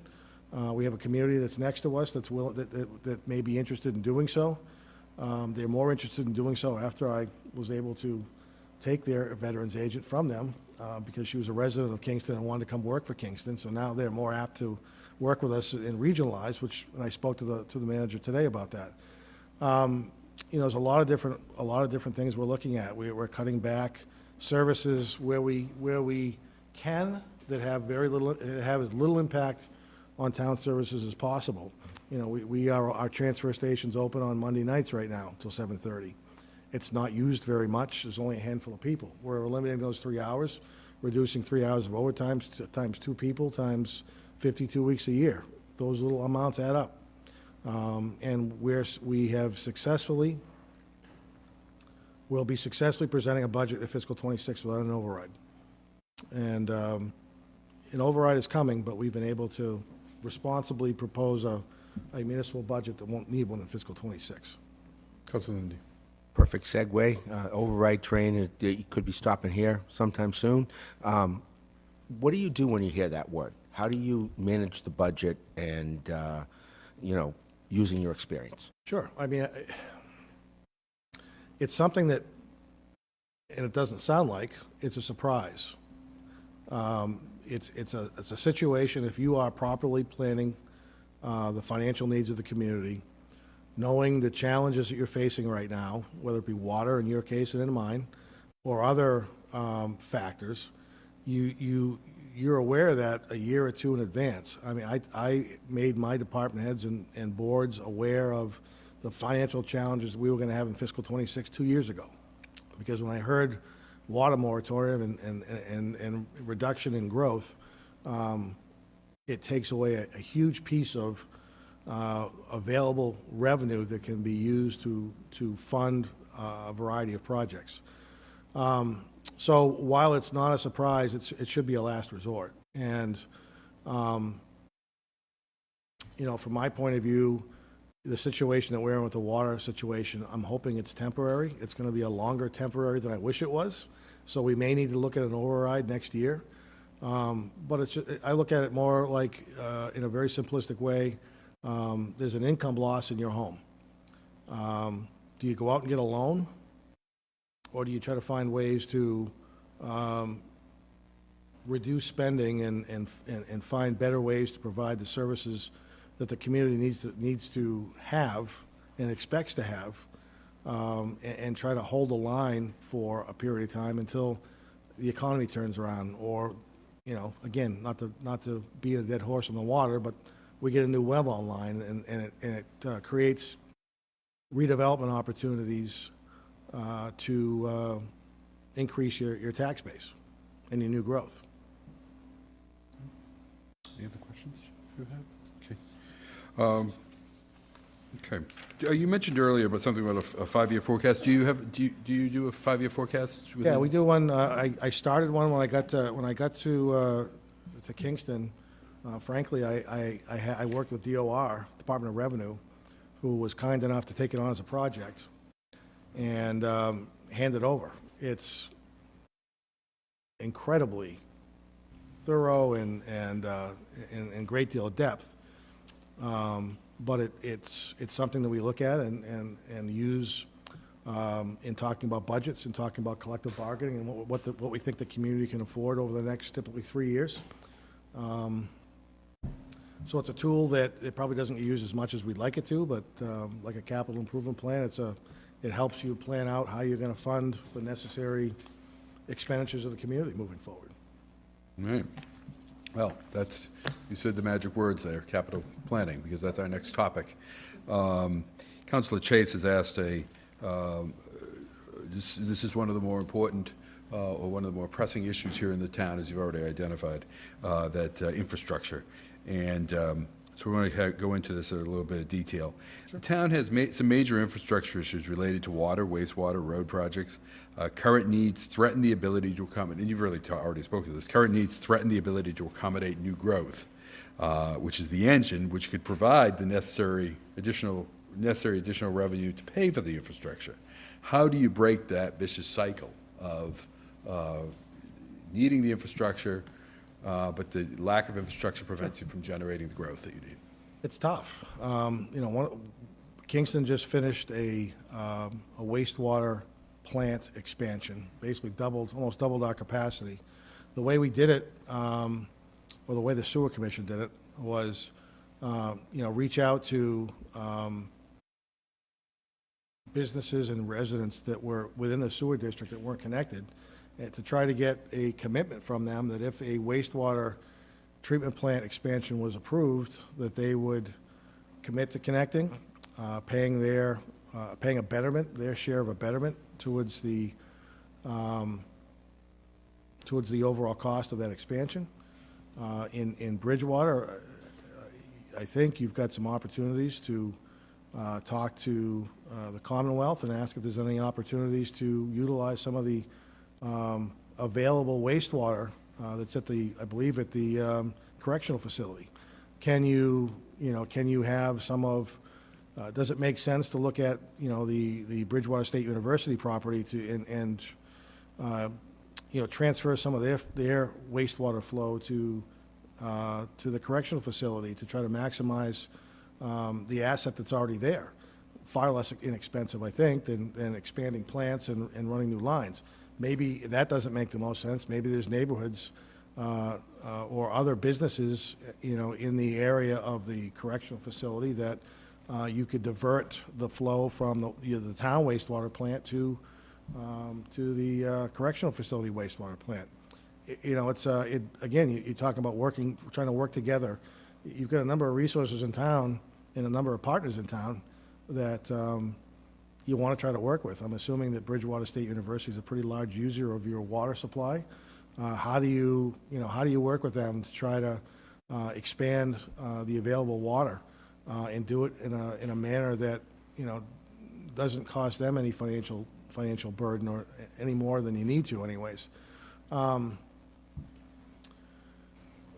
You've got to have the challenges. You've got to have the assets and the infrastructure in place to attract some of these, especially commercial businesses. And oftentimes it takes an investment of the community up front, but you want to try to find partners or customers that are going to be willing to take on some of the cost of that through, as I mentioned, betterment assessments, the quarterly user fees, things of that nature, and not have the town have to absorb the overall cost of those infrastructure improvements. It is a challenge, and again, I think it's making people aware of what the issues are, what the benefits of making an investment in some of these infrastructure projects would be, and then following through once they're done, so the burden isn't unfairly shifted to the existing users. Okay. We're interested, sort of along those same lines, your direct experience with managing the capital plan to implementation, as well as the specific projects or other major municipal projects and initiatives. We'd like to hear about that. What I think I'd like to hear too, or I think I'd like the council to hear, is you've spent a good amount of time tonight talking about Kingston, which obviously is right down the street, and people have a good sense of that. But I think with the screening committee, there was a considerable discussion of some of your other experiences in some larger communities and more complex environments. Yeah, so I moved down to the South Shore. I took a position in a smaller community because that was available. I've worked in communities that have had over 30,000 residents. So I've worked in communities the size of Bridgewater, with some of the same complexities of Bridgewater. Some of the infrastructure items that we've tried to address and have been successful in addressing, and they still utilize these in some of the communities.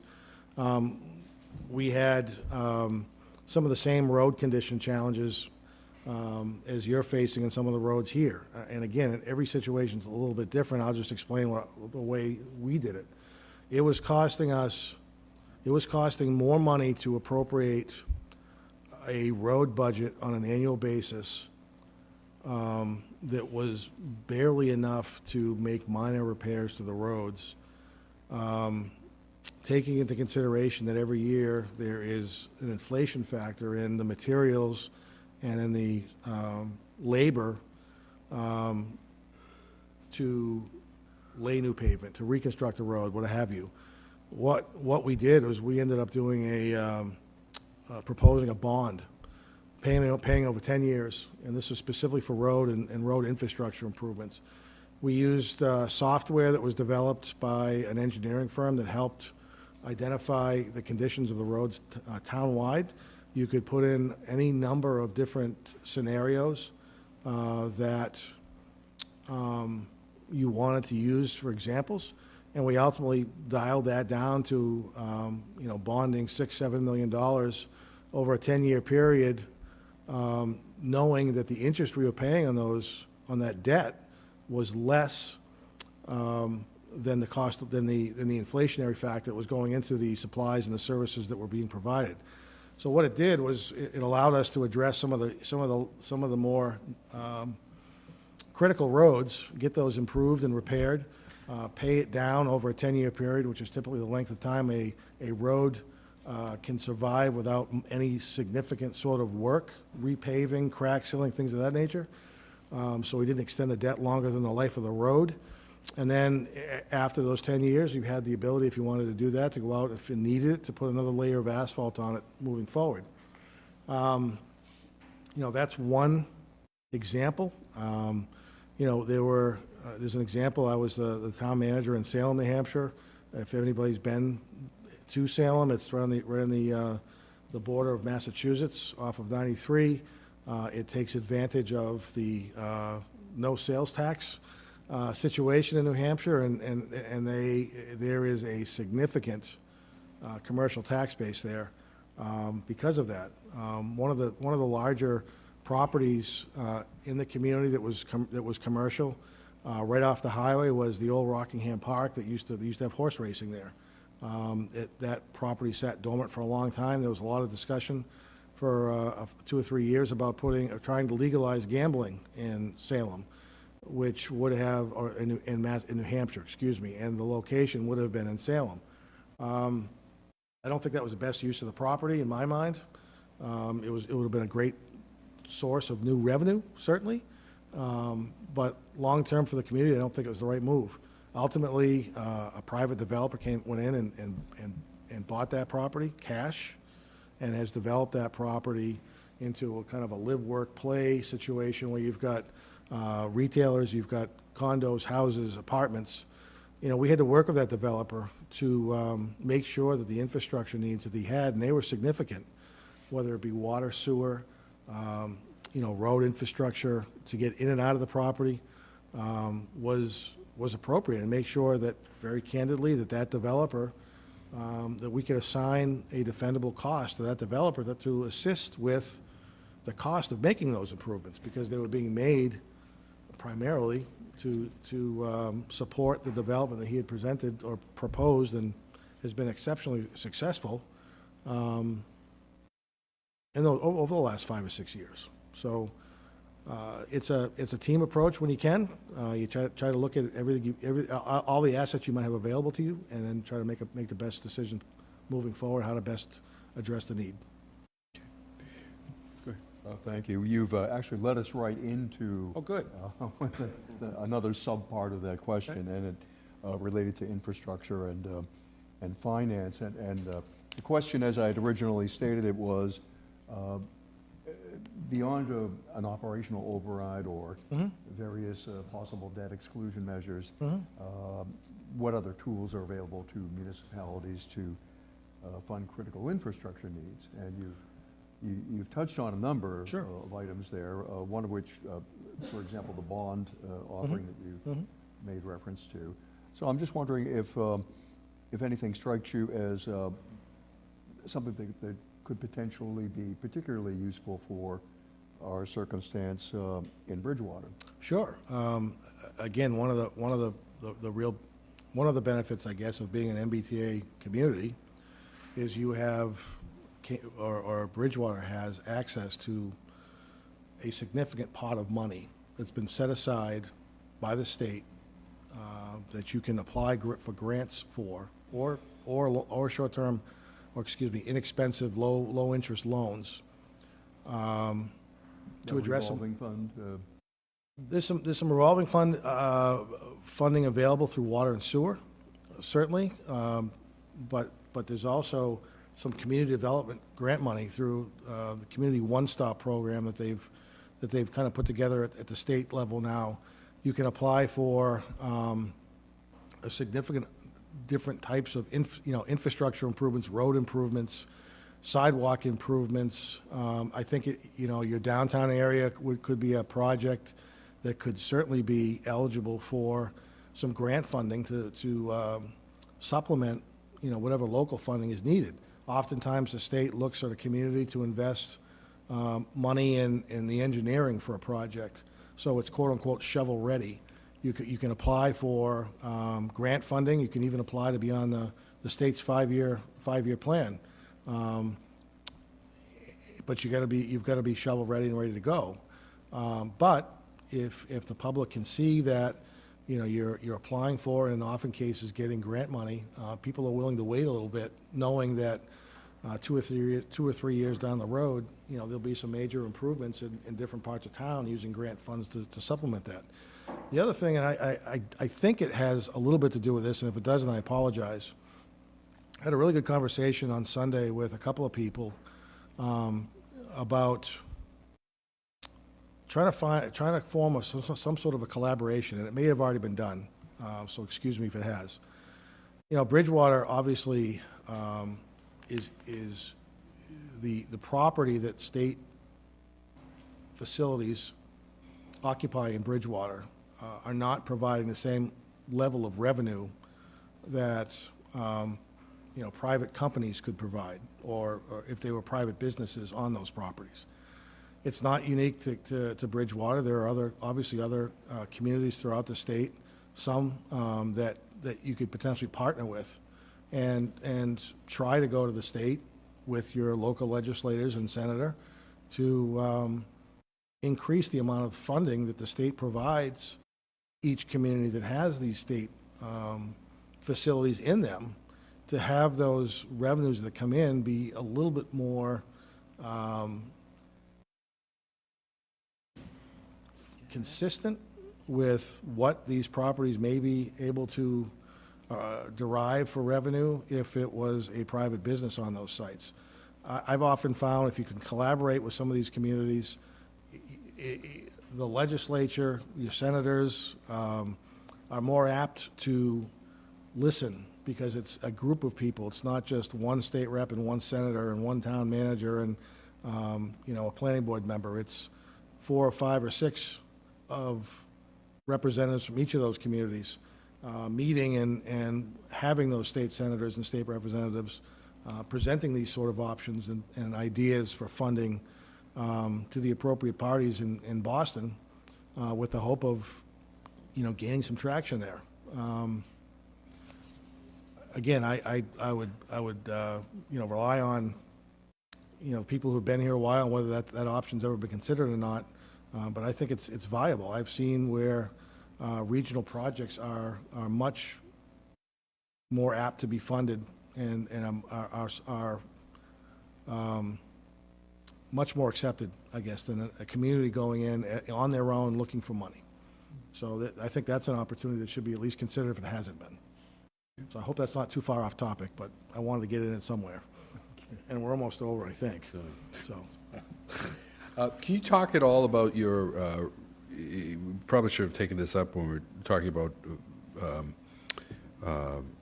budgeting in general, but one of the major topics here in the town, as I'm sure you know from attending the meetings or watching the meetings, is school spending. Mm-hmm. What your relationship has been in Kingston and elsewhere with school departments. Again, in my mind, the superintendent and her staff are part of the team. I mean, they aren't attending right now. They were for a while, but they aren't attending right now. Department head meetings. But oftentimes, most times, the school budget is more than half of the overall budget. And we've got to work as a group to try to identify and prioritize the needs of the community as a whole, including the school and including all the different town departments, and try to divvy up that pie to address as many of the needs that have been identified as priorities as we possibly can. Oftentimes, we may not agree, and the school budget is oftentimes something that isn't taken too kindly to if you're looking at addressing or reducing or not supporting the entire budget that the superintendent of schools has proposed. But again, I think if you're communicative and you're sharing your thoughts and ideas and reasoning behind the recommendations that you're making, again, people may not be happy, and somebody told me a long time ago, you're not doing your job if everybody's happy, which is true, unfortunately. So, you've got to work as a group to try to identify the needs. I mean, I've sat in the back of the room when there was a whole bunch of people here talking about the school budget, and I was here the night the superintendent, presented to the board of, the town council, the finance committee, You know, the situation you're facing is, I think, pretty consistent with a lot of communities across the state and across the country. You know, costs are rising significantly, and school costs are part of that. Okay. Next question, Councilor Striggles. We kind of touched upon this a bit with regards to the some of the economic development work that you've done in Kingston and in Salem, perhaps. But as you're aware, one of the opportunities our town has been presented with, if done responsibly, is the redevelopment projects within our central business district in conjunction with the Vision to Realities initiative. It's been met with optimism as well as skepticism. Sure. In your experience, how have you managed the expectations of both those that are in favor of redevelopment and those that are reluctant to it? And how have you been able to work with communities to ensure that these opportunities for growth won't become a burden to the community's infrastructure, schools, or overall quality of life for residents? Well, I think, you know, first and foremost, when presenting something like this, again, you've got to be communicative with the public. They have to understand what the proposal is, what the impacts may be, and be honest with them.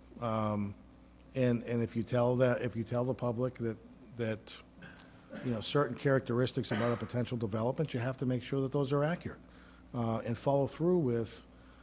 If you're going to have a meeting, if you're going to do some sort of informational session, whatever it happens to be, you know, credibility, integrity, and doing what you say and saying what you do is critical with that type of a thing. Certainly, Bridgewater is looking at, you know, a pretty substantial development that's you know, has raised concerns about, you know, what the impact of the school is going to be and whatnot with the apartment complex. You know, talking a little bit about that with some of the residents who were there on Sunday night. Again, I'm going to dumb it down to, you don't have any water. What are we talking about? You know, if there's no water to sell them at this point, unless they want to create their own well field and/or water treatment plant, I'm not sure that concern should be something that's at the top of people's concerns right now, because it just isn't the infrastructure to provide that. Same thing with, you know, if you're looking at that particular development, for example, they'll do studies where they'll make reasonable estimates on the number of kids that'll be living in those apartments, based on statistics, the number of apartments that are there, the number of bedrooms that are in those apartments, and what they've seen, you know, across the region. And they would be responsible, in my mind, for making initial contributions if there's going to be a need to make improvements to infrastructure, whether it be schools, roads, you know, police and fire, things of that nature. So obviously, I think people look at things in a very skeptical way. What I've tried to do in my past is try to provide documentation, so people don't have to use their imaginations about what's this really going to mean to me. And I'll give you one example that I think is relevant. So I mentioned a little bit earlier that, you know, in Kingston, we've been talking about an override. The schools have been able to, for this year, skirt the need for an override. We have a new police chief in town. We have a police department that has been underfunded for years. This new police chief is much more proactive in trying to make our department a more modern department. There was a request for some additional staffing and a small override amount. You know, people aren't sure what that means and how's it going to impact me. So what we did was, you know, we put together an example. Here's what an average house costs or is assessed at right now. And here's what the override amount is, and this is what the additional cost. If your house is assessed at the average, $680,000, then you know, the impact for you for this override is $104 a year. And again, it's presented to allow somebody to understand, the dollars and cents of what the impact is, because I think some people will think, geez, I don't know that I can afford it, but they don't know what the amount even is. So if you can illustrate somehow what the impact is going to be to an individual property owner, taxpayer, resident, again, they're able to make more informed decisions and in my mind, better decisions. Before we leave economic development, if anyone has, go ahead, Councilor. Thank you. I just had a follow-up question. You had mentioned about a 100-unit development that's potentially going in by the Kingston Mall. How has the public been? How palatable has that been amongst the public? I think that yields more to my question of how have you handled any pushback, any positive, negative reaction? How has that kind of gone for you? Sure, that's fair. So at the Kingston Mall, there was a proposal to construct a couple hundred apartment units, high-end, frankly, from my opinion, very expensive apartments to live in. And it's part of this whole transition of old malls to a place that you can work from remotely, live there, and then, walk around the mall. There's, in this particular case, there's an opportunity to grocery shop, restaurants, things of that nature. You can stay on site. The developer came in. The town was willing to consider it. They amended zoning to allow it. And frankly, from my point of view, the development has not what's actually there now, and the impacts to town services is drastically different than what was suggested by the developer at the time that these were presented 4 or 5 years ago. As part of the proposal to construct these 200-plus units, and the zoning that was needed for that was another apartment complex in there. And as I think I mentioned earlier on in our conversation, there are new owners of that mall, and I've been fortunate enough with our planning director. They're very interested and very open to working with us to try to find ways to reinvent that property and make it a more profitable area. And I've been very, very honest with them, and I've told them, right, wrong, or indifferent, and it's not your fault, but what they said the impact of municipal services was going to be for these apartments and what actually has happened is night and day. So I think the town was open and willing to consider an opportunity like this. The developer who since sold the apartment complex wasn't able to fill those apartments as densely as they hoped. So they worked with the Commonwealth of Massachusetts to get subsidized housing in there, which has caused, right, wrong, or indifferent, increased ambulance police calls. We've seen a significant amount of water being used, and again, we're having some water challenges just like you guys are. They proposed that the water use in those apartments would be a certain amount. What we've seen is 2 and 3 times that. So I've been very clear and honest with the owners of that mall that if you decide to bring additional living units forward, I expect you to have a significantly more difficult time getting whatever approvals you need through the Water Commission, the Sewer Commission, and the Planning Board, because reality has not panned out to what the anticipated usage was, unfortunately. Moving on to, and you've talked about the concept of working with the Commonwealth, with the institutions that are here. The question from Councilor Ellenberg is related to external relationships. How has your past experiences prepared you to deal with state institutions? And you give examples of where you've worked with the state on major projects or other institutions. Sure. So, again, some of the major projects I've been involved with, I mentioned earlier, or a few minutes ago, about what went on in Salem, right off a state exit.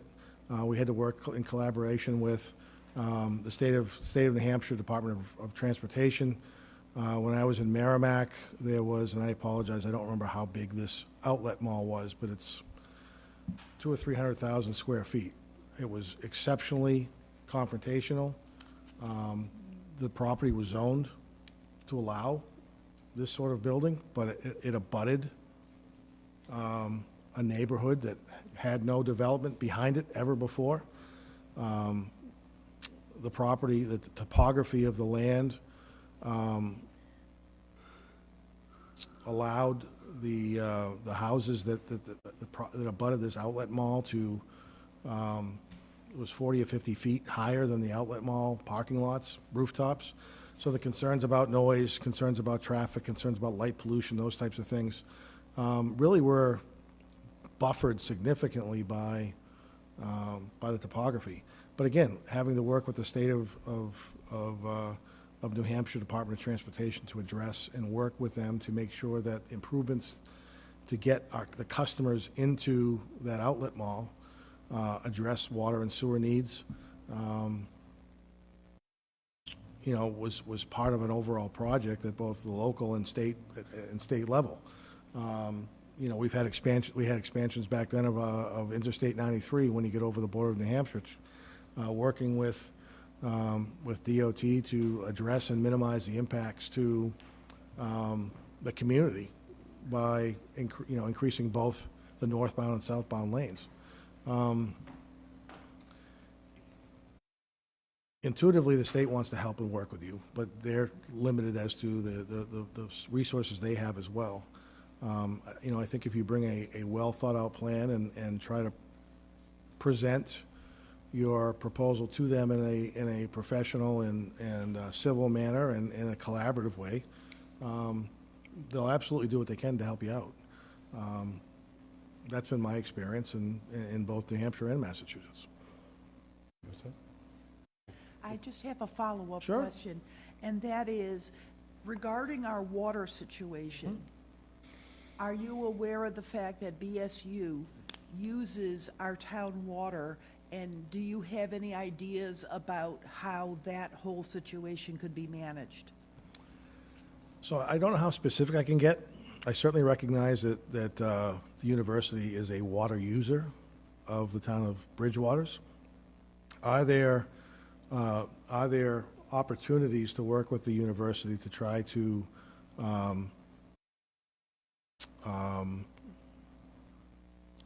conserve water somehow?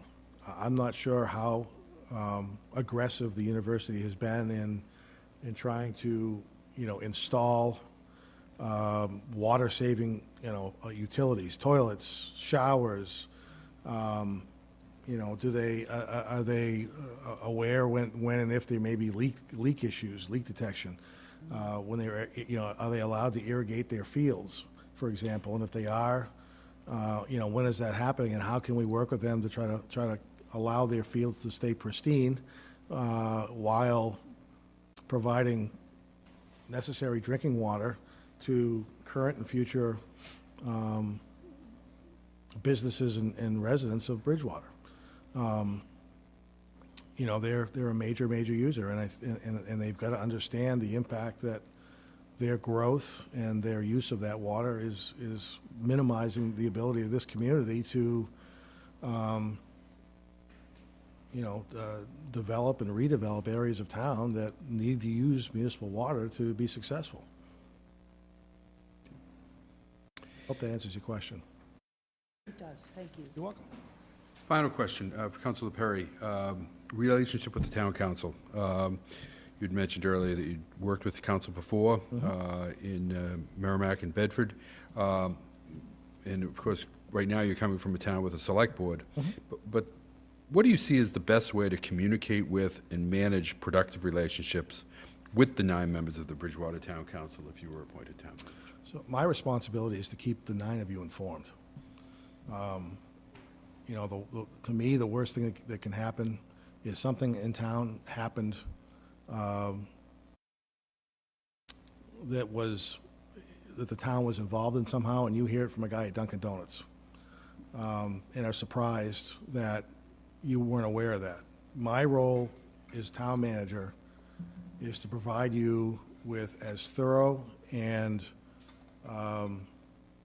unbiased information as I possibly can on every subject you talk about, and help you or put you in as good a position as I possibly can to make whatever decisions you make.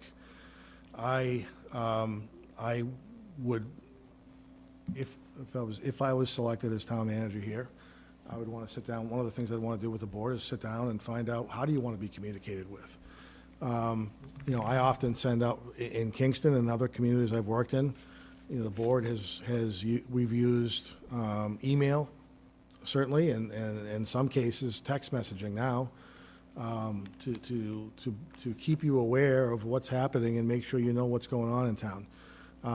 There are certain times of the day that, or weeks that, depending on the situation, that you might get several emails from me in a day. I try to minimize those and consolidate those as much as I can.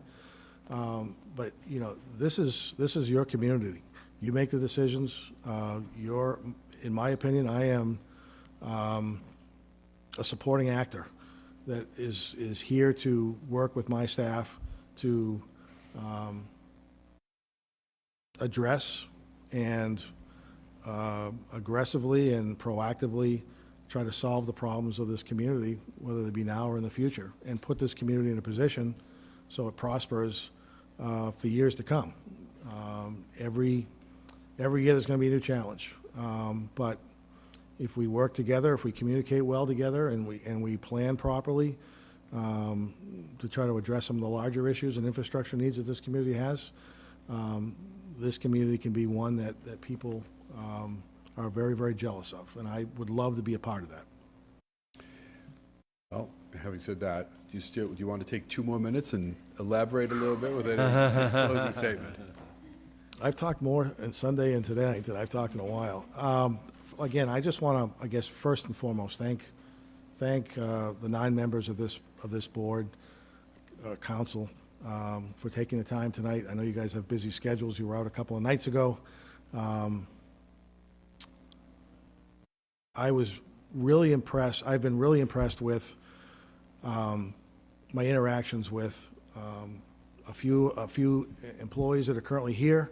Residents on Sunday night were fantastic. I wasn't quite sure what to expect, what the tone might be, but people were welcoming. They were enthusiastic, obviously concerned, but you know, very, very polite in how they presented themselves. I thought it was a great 2 hours, went quickly.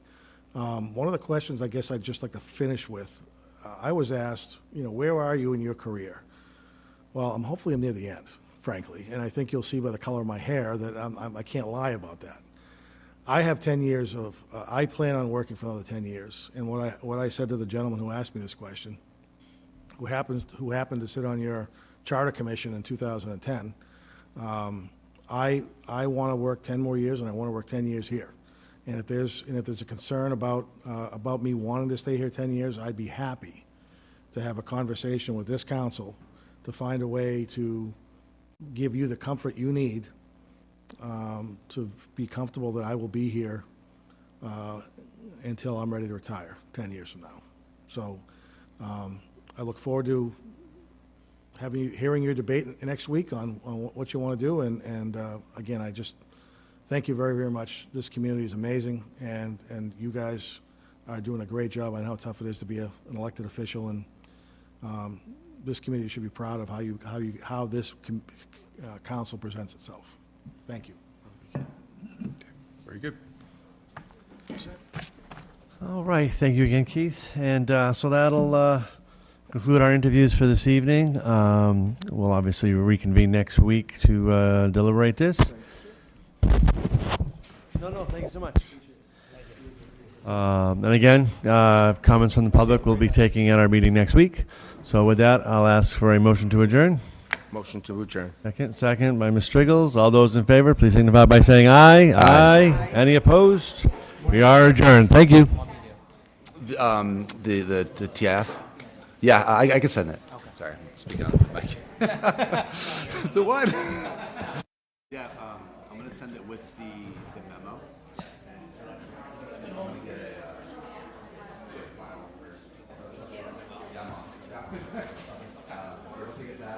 together